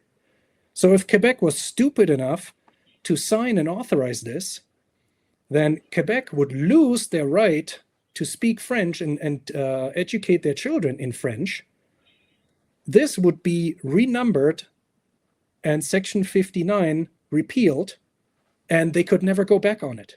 They'd be done. So the French... So by Quebec signing off that, they would relinquish their right to have French as a primary language within their province. Exactly. And they would never be able to go back on it, because this would all be struck out of the Constitution of Canada. Yeah. So, and having been to Quebec a couple of times, I know that they are very concerned, protective, and proud of their heritage, and everyone should be. So if someone comes along and says, we're gonna take away your heritage and your rights to speak your language, everyone would say, well, no, go to hell. Like, that's not happening. Yeah. So when people in the West, and this is gonna really trigger some weaponized egos, when people in the West always complain about stupid Quebec and the stupid Quebec and, oh, we all hate them, you should be thankful that they never signed this shitty document, because then the Constitution Act or Trudeau's big scheme would have been put in place. Yeah. And we would have a way harder fight to get rid of this system. So it's really thanks to Quebec not signing this bullshit that we have this glimpse of hope these days. So to this very day, all provinces and territories within Canada are sovereign states to themselves. Yeah, that has not changed since December 11, 1931. And the solution is really simple. We'll get to that in a couple minutes here, what people actually need to do. So just to summarize and really show people that this Canada Act was never enacted, never. Let's look at again what the steps are to ratify and enact the act. So all provinces would need to sign the Charter of Rights and Freedoms. Quebec would need to authorize a proclamation to enact Section 23(1)A, meaning the language educational rights. When Section 23 would be enacted through a proclamation. Then Section 59 would be enacted through a proclamation to repeal Section 59 and renumber the Act. And then Section 58 would be enacted through a proclamation to pass the Act.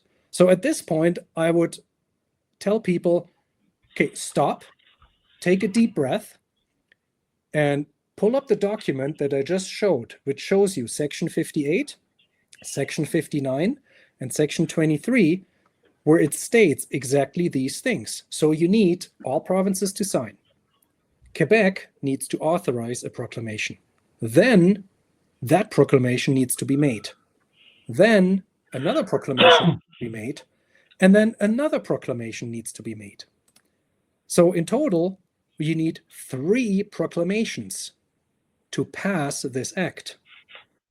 Now, my question is, which of these steps have actually been completed?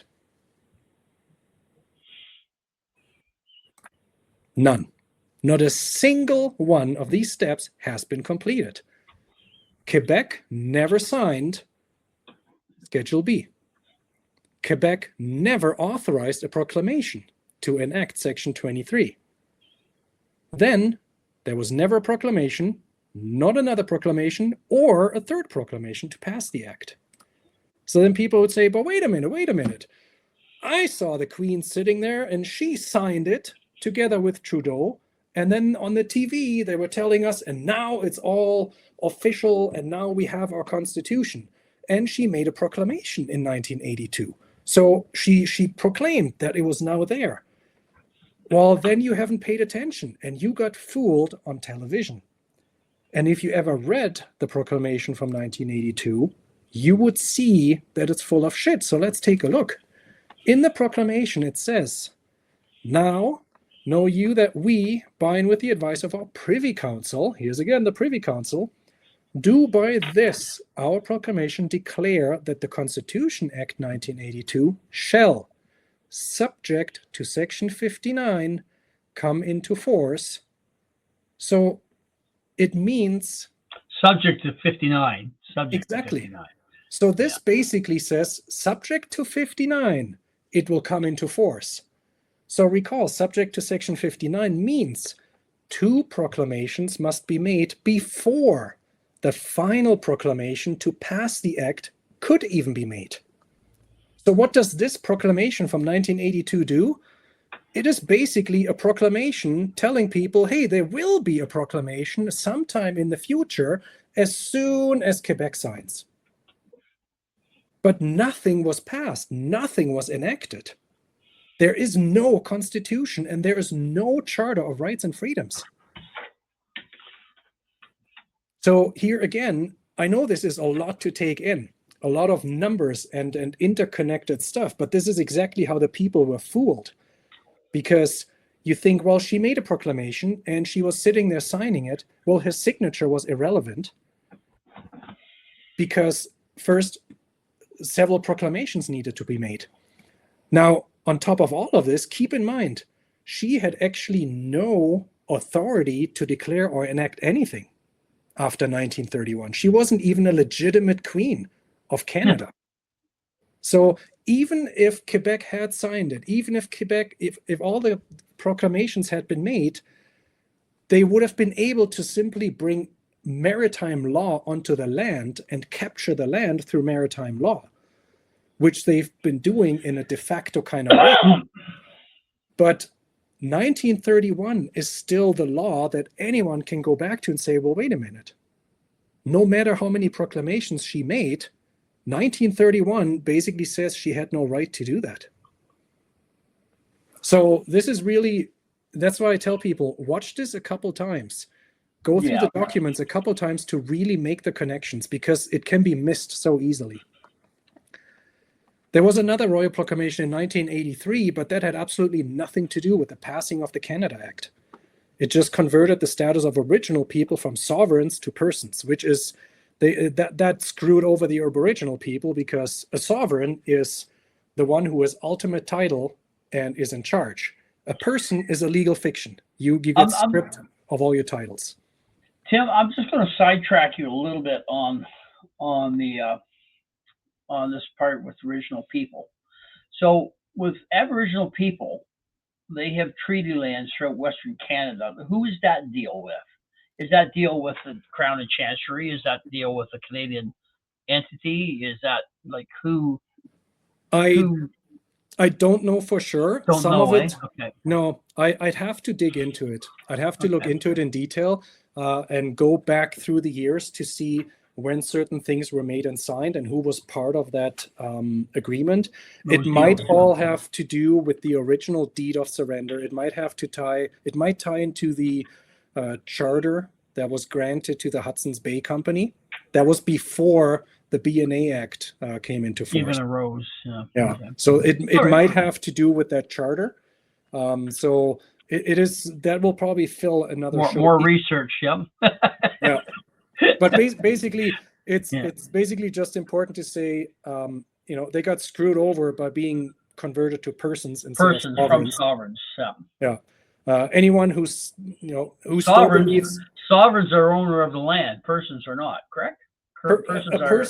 A person is a legal fiction. If someone asks me if I'm a person, I say no, I am not. There's a person that has the same name that I have, but I am a living man. I'm not a person. And someone who wants to say that's not the case, well, just pull out Black's Law Dictionary, look up the definition of person. Look in the Income Tax Act. Look up the definition of person. It's a corporation. That's what the definition of person is. So they tried again in 1987 with the Meech Lake Accord, and in 1992 with the Charlottetown Accord to get Quebec to sign it. But they failed. Each time they failed. The Canada Act 1982 was never enacted. And anyone who wants further proof of that, the corporation that operates under the name Government of Canada, it's filing annual corporate reports with the Security and Exchange Commission of the United States of America. To each filing, there is an addendum called either Appendix D or Addendum D. And in it, it's titled Description of Canada. In that document, the Government of Canada admits that the Canada Act was never enacted because they were unable to have Quebec sign it. It states right in there, Quebec never signed. And then in 87 and in 92, they were unable to complete this. And then the final sentence says, well, they stopped pursuing it and simply decided to concentrate on other matters. So they're stating in their own document, they're admitting in their own official filings that this act was never enacted. Wow. But when you try to talk to someone, for example, at the Justice Center for Constitutional Freedoms, I've tried to engage with them several times, showing them these facts. They simply repeat the same lie, like they're a broken record, and they will stop engaging in conversations. So I think, well, if you were truly concerned about the freedom of people or freedom for people and to blow this up, wouldn't you be interested in talking about this? No, they're not. They're covering up. They're gatekeepers, basically. Yeah. So here's just a reminder, again, to point it out. Since December 11, 1931, everything has been illegitimate, null, and void. The only reason it still keeps running is because people consent. They give their consent. They participate in it. Let's take a quick look. Oh, okay, before we get to the Charter of Rights and Freedoms, people would ask, well, why would Quebec not say something? Why would they not say, wait a minute, guys, this is all... Quebec knows Canada is not Canada. They know it's an illusion. Yeah, that's where you're going with that. So. But why would they not educate the people and say, let's do something better here. Let's end all this corporate fraud. Well, if you look it up, on average, over the last many years, Quebec has received over $12 billion in equalization payments. So as soon as they speak up and call this out, well, this money is gone overnight. Yep. And Quebec would completely collapse into poverty without this. So they've been paid off from the start. And I'm pretty sure Pierre Elliott Trudeau had a big hand in making this work. When they realized they wouldn't sign it, okay, we got to shut them up. How do we shut them up? Give them money. And make sure it never stops. Nothing shuts up Quebec quicker than money. Yeah. Nothing. And if you look at it over the last few years, Alberta and BC, as far as I know, have received absolutely nothing. Zero. And Saskatchewan. Yeah. Zero. Yeah, nothing. So I can totally understand why in the West there's this hatred towards Quebec. But the people don't understand who the actual enemy is. The enemy is not Quebec and the people, because Quebec and the people don't know any better either, because they've been kept in the dark. Yeah. So that being said, I am talking with Alberta 51 Project and AmericanFund.ca, which is a separatist movement. Yeah. Within here, they've been on a podcast before. After I've been educated by this, by watching your presentation, your documentary 9 times in this conversation with you here today, Tim, Canada, the way it sits right now, technically does not require a referendum from Alberta to do its own thing. Cannot Alberta technically write its own constitution, then decide where it wants to go on its own to the American states or to Canada? Exactly. And that is so referendum's not required. No, a referendum is not required. And a referendum, basically what a referendum is, it's the same as a child asking the mother for permission to have a candy. And people really need to understand, you do not need the people of each province. Each province is a sovereign state, and the people are the ones who are really in charge. They just don't know it. But the parents that are there, the government, it's a theater. And they're trying to keep you entrapped, but you don't need to ask them for permission to vote on being independent. And anyone who has his hopes in a referendum and the Clarity Act, I'm going to tell you, mark my words, I'll bet, whatever you want to bet, every referendum will fail. Why? Because the Clarity Act is written and designed to make it fail. So first of all, the Clarity Act is based on an opinion from judges. That's what it's based on. It's an opinion by judges. Well, I can have a freaking opinion. Everyone can have an opinion. In the act, it states a referendum may be called, but here are the conditions. 100% of the people have to vote in favor. Well, there will always be some people who will not vote in favor. Never in favor, that's right. They can either be crazy shit-ass liberals or NDP people or even conservatives that are not right in their minds. You will never have 100% of people in favor. So that's the first step where it will fail. And even if, you know, when you win the lottery and you do get 100% of people to sign and vote in favor, well, the next step is that Ottawa gets to decide if they accept the vote or not. That begets the notwithstanding clause in that, and the Charter of Rights and Freedoms, which they enacted so they could beat truck drivers to the ground in Ottawa, right? We all remember. Well, we'll get into the Charter of Rights and Freedoms quickly, and then the upcoming documentary that will talk about the Emergencies Act and why people in Ottawa were trampled on and beaten. That doesn't have a lot to do with the documents. It has to do with the flag that people were waving. I can, you know, when we get to the end of this, I can quickly. That's going to be an exciting episode. I'll watch you back from that, Tim. I can just, you know, explain it in a nutshell when we're done with this presentation. But that movie will really. It will trigger a lot of cognitive dissonance and weaponized egos, but it has to be shown. So anyway, let's take a quick look at the Charter of Rights and Freedoms, which, by the way, just to remind everyone, it was never ratified.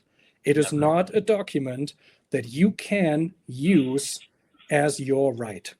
So let's look at it, though.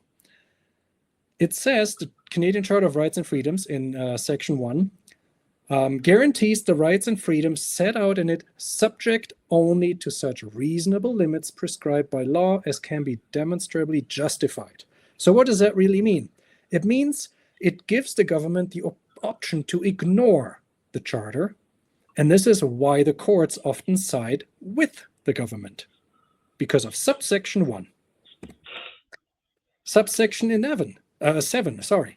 It says everyone has the right to life, liberty, and security of the person. Really go into a dictionary, Black's Law Dictionary, not just Wikipedia. What is the definition of person?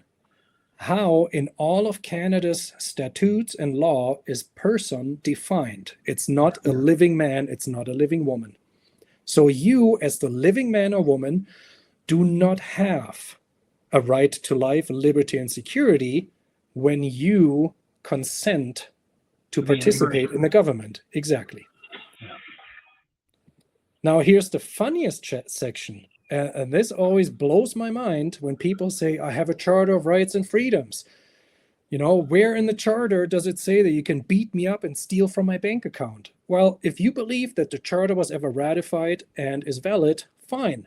Section 32 states this Charter, the whole Charter, applies to the Parliament and Government of Canada and to the legislature and government of each province. So if you are not part of the government, if you do not work for the government, this Charter does not apply to you, regardless of the fact that it was never ratified. So this blows my mind. So whoever argues I have a Charter tells me that they actually never read the goddamn document, because if they had, they would know that it doesn't apply to them in the first place.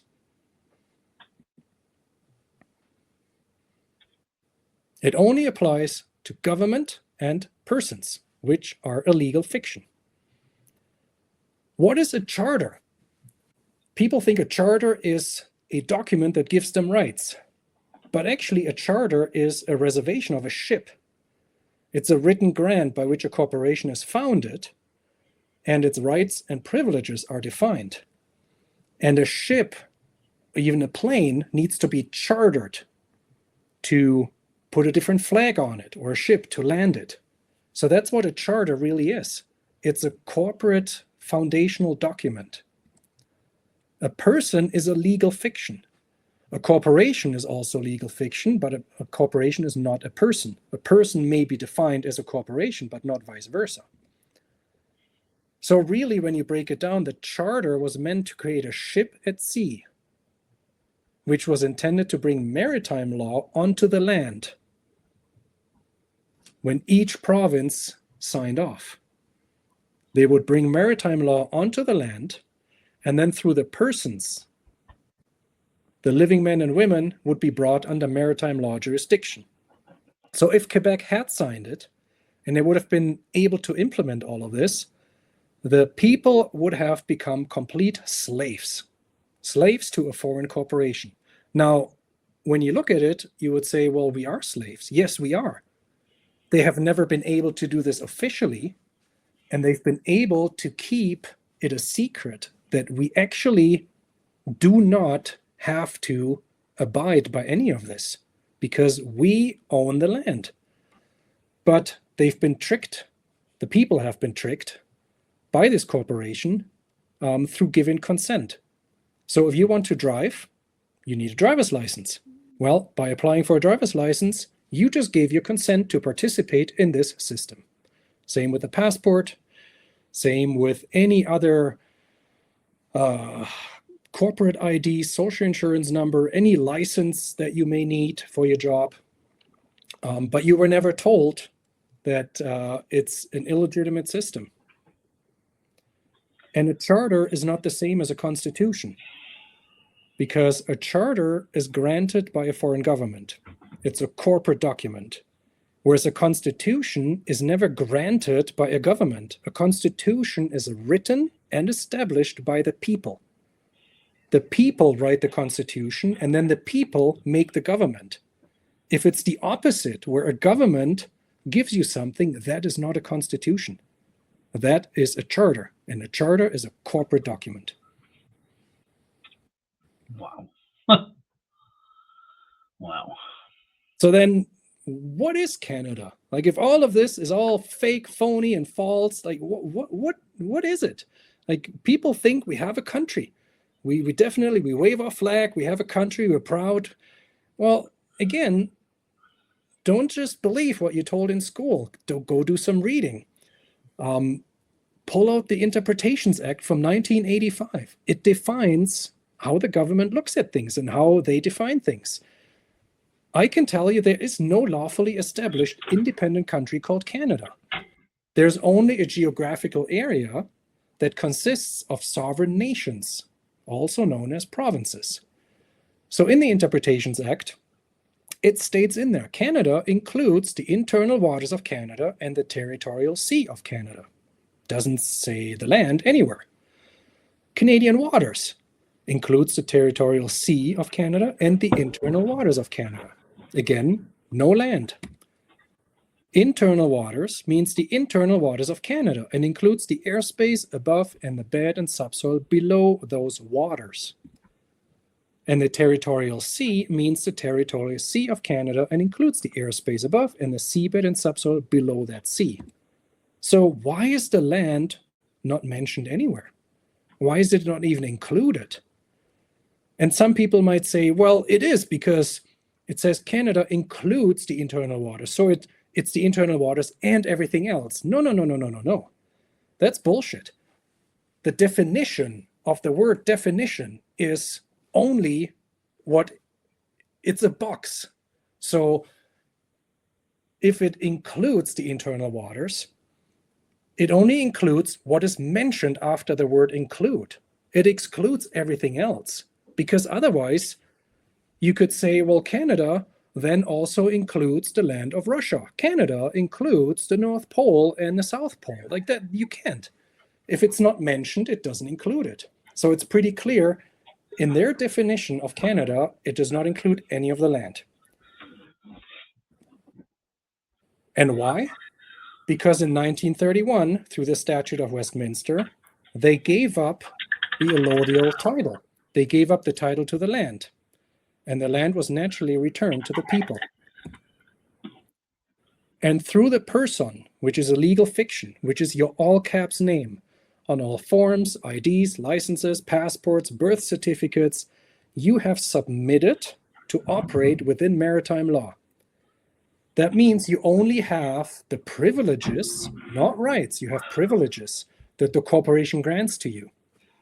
And those do not include unalienable rights. So in the United States, for example, where the Constitution in the Second Amendment grants people the right to bear arms, that's not a privilege, that's a right. And the government comes in, they don't use the word arms, they use the word firearm. The Constitution of the United States never mentions the word firearm, it mentions arms. But if you participate in the government system of control, they grant you privileges to have a firearm as long as you apply for a license to carry one. Now, you may think, okay, this all is so overwhelming, and it seems like you can't get out of it because you're so sucked into the system. How do you get out of it? What do we do? And the solution is actually easier than what it may seem. So if you look at the United States of America in 1776, they wanted independence and they fought a bloody war to get it. They fought a bloody war to have title of the land. Well, that's something we don't need to do. Why? Because we already have the land. We, the people in each province, are the sovereigns in each province because the title of the land was given to the people on December 11, 1931. So we don't need to fight a bloody war to get the title of the land. We don't need to declare our independence from Great Britain because we are already independent from Great Britain. There's no king that needs to be asked for permission. There's no crown and chancery that needs to be notified that we're done with them. That's 93 years ago. That's done. They did it to themselves. So what you really need to do is educate yourself. Learn these facts. They're not that hard to understand. Take out the documents, go through it from what I've explained to get your own picture. You need to do this work yourself. Don't just blindly believe me because then someone will come along and easily take advantage of you again. Do the work yourself.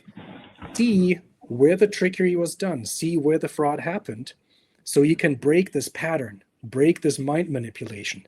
And one of the biggest mind manipulations is celebrating Canada Day and waving a Canadian flag. In probably about 2 months, there will be a movie coming out that breaks down the Canadian flag and what it really represents. It represents the trademark and symbol of a corporation. It does not represent freedom of the people. It does not represent sovereignty at all. And you really need to disconnect from that flag. So that movie will break it down in great detail, the whole history and how it is connected to a corporation and what needs to be done to break that. It's also important that you educate your children of these facts because they are being told lies in school. They're not being taught to look at the Statute of Westminster. They're not being taught how many proclamations it took in 1982 to actually enact the document. They're being told, yes, that's what we have. The BNA Act is our constitution, and we happily provide our consent to be treated as slaves. So we need to break that, and we need to educate them. And everyone carries responsibility in this. How can you do it? Well, a lot of people have gone through so much brainwashing and weaponized egos that you can't just present facts. A lot of people get triggered and start insulting you and blocking you and running the other way. All you can do is use the so-called Socratic method, where you ask a simple question. You ask, do we actually have a Charter of Rights and Freedoms? I wonder, was it ever ratified? And then you walk away. And hopefully you get a few people who will start reading and digging, and maybe a year or two later, they will come and ask you more questions. Also, when you find someone who is absolutely confused because they've woken up from this and they don't know what's going on, don't march in and tell them, I told you so. I know it all. You didn't. You're too late. No, just, offer help, offer kindness and patience, explain everything to them, and tell them what needs to be done, and tell them to please go and tell others. That's the only way to really break this. Now, when we get to a point where we have enough people, and that could be 3% of a population, 5%, that is a critical mass, that the people understand what was done and the people understand what needs to be done to rectify the situation, that's when we will hold in each province a constitutional convention. And that's where we will discuss a constitution for each province, because no province has a constitution. All 13 states had the original New England states had their constitutions drawn up. Exactly. And every state to this day has a constitution. Yep. They need one. Each state needs one so they can talk about confederation and creating a union. If you don't have a constitution, you can't take the next step. And you see each state in the United States also has, they have several constitutions. So you can always see when, let's say, the California Republic was incorporated to be the state of California. So there are two different constitutions. One, when it was taken over by a corporate entity, and before, when it was a republic, a sovereign nation. So when we agree on a constitution, and for example, a provincial constitution, you can look at the state of Texas, or Texas Republic. Sorry, I should call it the Texas Republic. Their constitution is a beautiful document.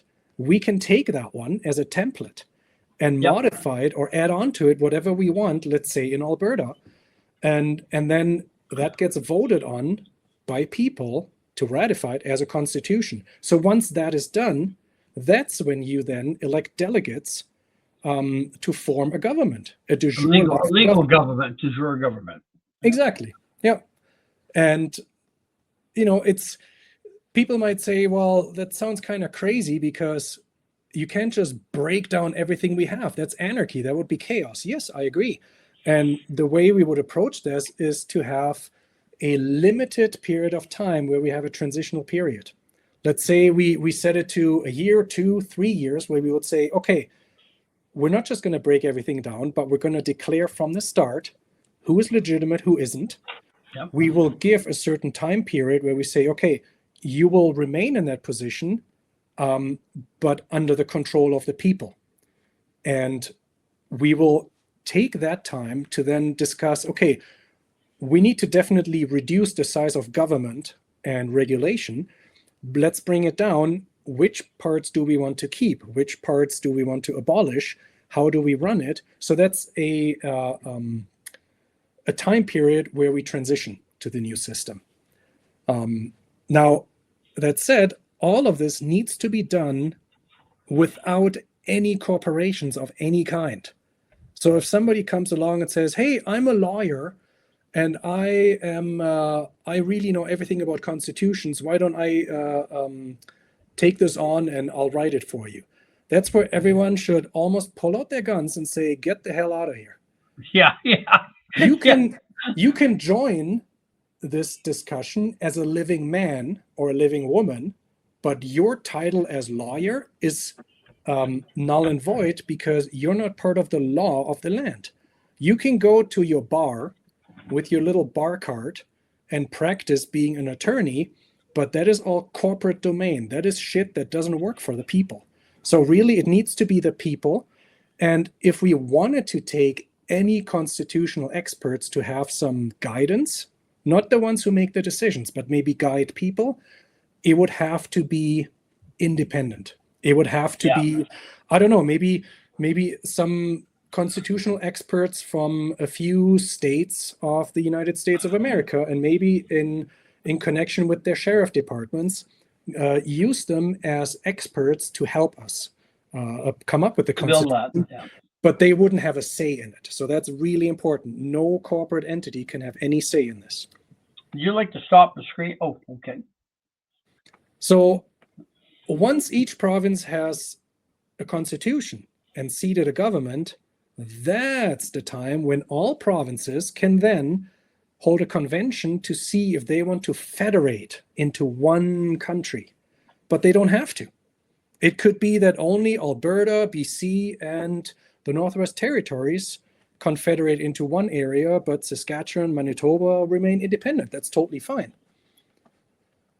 But that's something that would then need to be discussed at that time. You can't do that before each province has ratified a constitution and seated a government.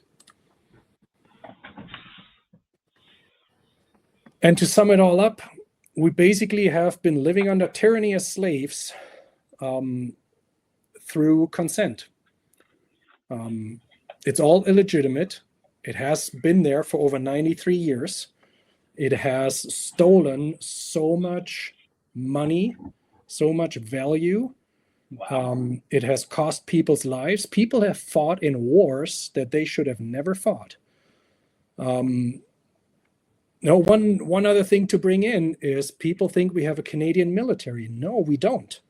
Because each soldier swears allegiance or pledges allegiance to the King of Great Britain. The King of Great Britain has absolutely no authority over this land. Zero. Since 1931, nobody from Great Britain has any authority over this landmass. So anyone in Canada who joins the military and pledges allegiance to the King of Great Britain is really the King's army. It's the King's military. But they do not pledge allegiance to the people on the land of each province.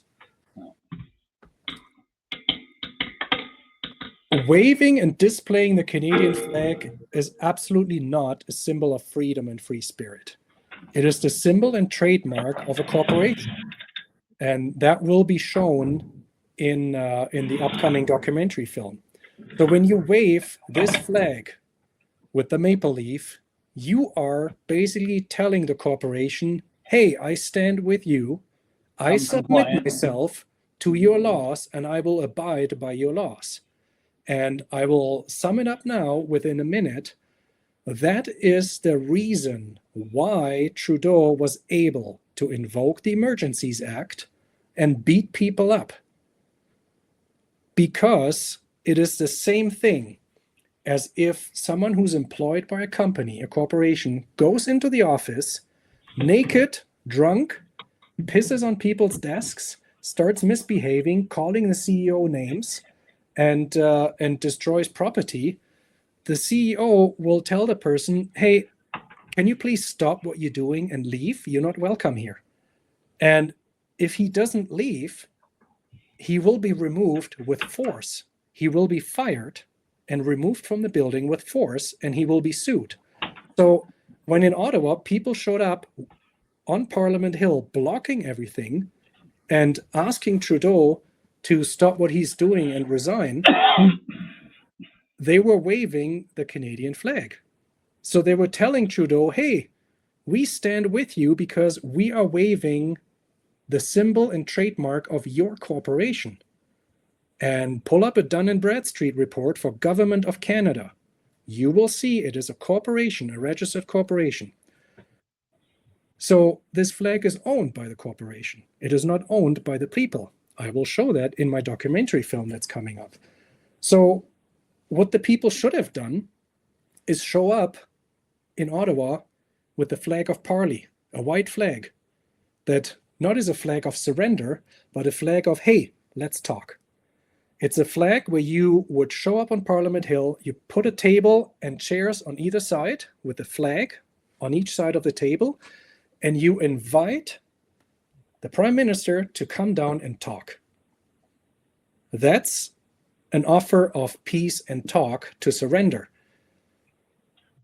And he would have had no other opportunity but to come down and talk.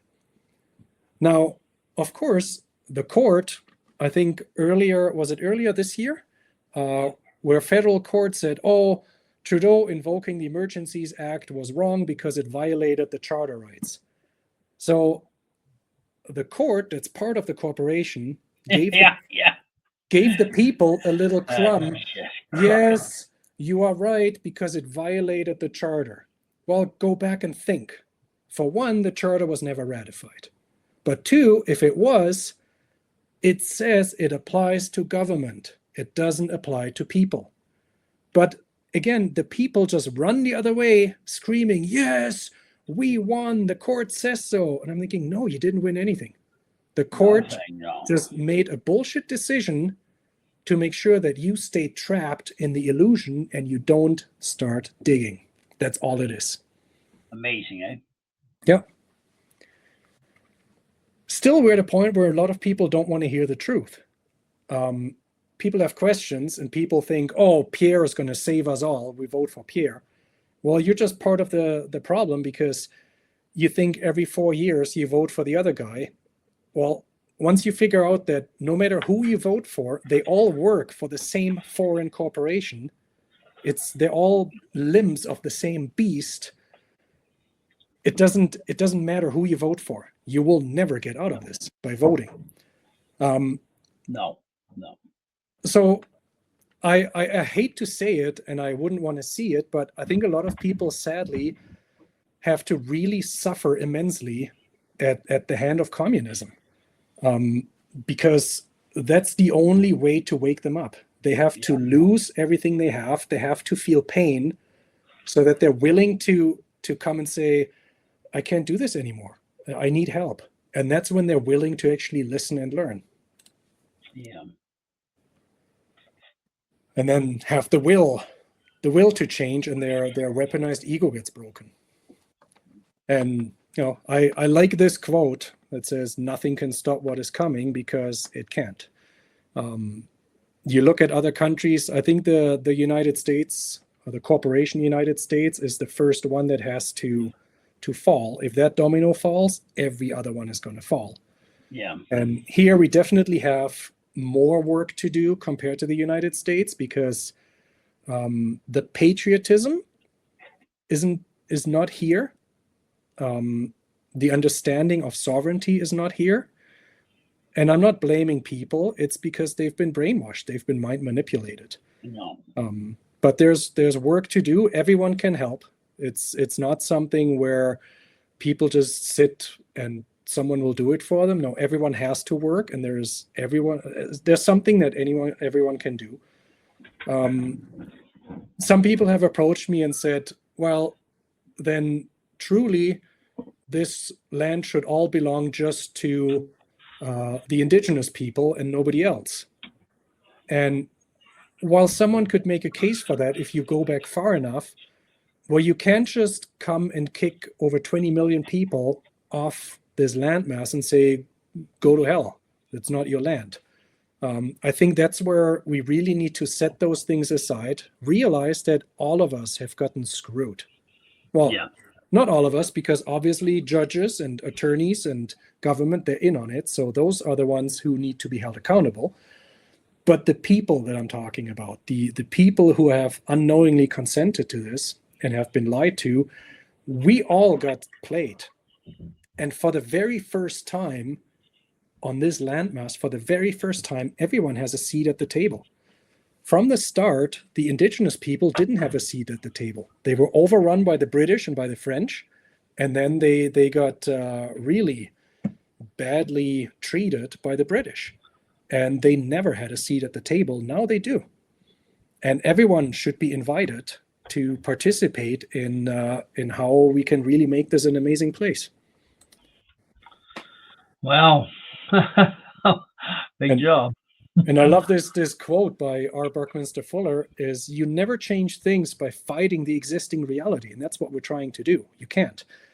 If you want to change something, you really need to build a new model that makes the existing model obsolete. And it's as simple as that. We can't try to change the way this corporation thinks and make it our own, because we don't have the right to do it. We're not part of the corporation. We're just the slaves. So that's why you can't ask a Danielle Smith for permission to become independent. You just need to realize, wait a minute, we are already independent. We need to build a new model based on that independence because we have the right to do so. She can't shut us down. And then we build a model that makes her model completely obsolete. Now, if she wants to participate in a constitutional convention in her capacity as a living woman, she's obviously invited to do so. But if she thinks she's going to run in as the premier and take charge of things, well, sorry, that's not going to happen. Then you can leave. So that's really what we need to realize, that it's fairly simple to do, because we don't need to fight a bloody war to get the title of the land. We just need to exercise it and have a critical mass of people who just say, well, the corporate government, they can continue as much as they want. We just stop paying attention. We stop participating in their model, and they will like an animal, a nasty animal that you take the food away. At some point, it will die off. It'll just be gone. And that's what we need to get to in a peaceful manner. Yeah. Well, it's not pretty enlightening. Pretty enlightening, Tim. Wow. Well. So there you go. You're back. I'm back. Yes. Excellent. Well, that's pretty massive. That's a lot to undertake for the listeners. So, Tim, what do you have for new projects coming up? We started the conversation ahead of this presentation, but what do you have on the back burner here, my friend? Well, I really wanted to dig into the Canadian flag, because I thought something with the Emergencies Act just was off. Why were they able to pull all of this brutality off? So I started digging into the flag, and I found all these connections of that it's not owned by the people. It does not represent sovereignty and freedom. So that is coming together really nicely with some new revelations about this corporation and its fraud. So I'm currently working on a second documentary film. It's called Canada's Flag, A History of Deception. It's probably going to come out June, July. And out of that, I think there will be a third documentary that I already have ideas and ideas for a script for that will go into more calling out the Bullshit Clarity Act document, that a referendum will always fail, but then going into detailing more about the solution. So showing people, how do we actually have a constitutional convention? What does it look like? How do we vote delegates? How do we actually seat a lawful government by the people? Because a lot of people will probably not have any idea how we do that. How do we go about that? So some guidance would, I think, be great to have. A massive undertaking. Yeah. With a lot of smart people. Massive. Yeah. Wow. Well, I'm dumbfounded now. So I encourage people, watch the film. You can find it on Rumble, YouTube. The easiest is to go to www.canadaillusionfilm.com. That's where you can watch the movie. There's links to YouTube and Rumble, and I think Odyssey as well. You can download the movie from there and share it. You can download the PDF of this presentation if you want to read through the facts. There's a link to the mythiscanada.com where you can find all the source documents, and I really encourage people, go read the documents. So the first step is understanding. Absolutely. Yes. Absolutely. What I remember, what begat the question and how I came upon your documentary was, I asked, the question was, why do we need a governor general to drop a writ to call an election? Yeah. to this day. Why are we not? Are we not Canada? Cannot we not do this? Right. So yeah, that was my initial start down this rabbit hole. Tim, I really, really, really appreciate the time you've given me here today, man. I'm going to close off our session here right now. I'm going to ask you to stay on behind the scenes here as I download the information into files because everything's digital now. And I thank our listeners for tuning in. This is a 2.5 hour podcast. It's my all-time longest so far, and I think we're going to give Joe Rogan a good run for his money on this one. Thanks for having me, and I'm happy to come back anytime to do more in-depth information. Just the enlightenment. And once again, to my listeners, I'm going to drop this two weeks in a row here, guys. This is a massive podcast, extremely important. The left wing and the right wing, well, they're part of the same bird. That's what we're trying to get across to you here right now. Have fun at the polls today, but don't expect a lot of change, even though change is the buzzword. It's a buzzword every 15 years or 10 years. But you know what? The change is the same. So that being said, I'm going to close off this recording. Thanks for tuning in for Gears of Trust. Don't forget my book, Onward Buttercups. If you're a frontline supervisor, man, I'm going to tell you, I put 15 years in supervision, another 10 years in business ownership. If you want to learn how to build a team for $24, that's as cheap as it's going to get. It's on Amazon, Onward Buttercups. Thanks for tuning in to Gears of Trust. I'm your host, Timm Stein. Thank you so much for your time, man. Greatly appreciated. You're welcome. Catch you later, guys. Bye-bye. And we're gone.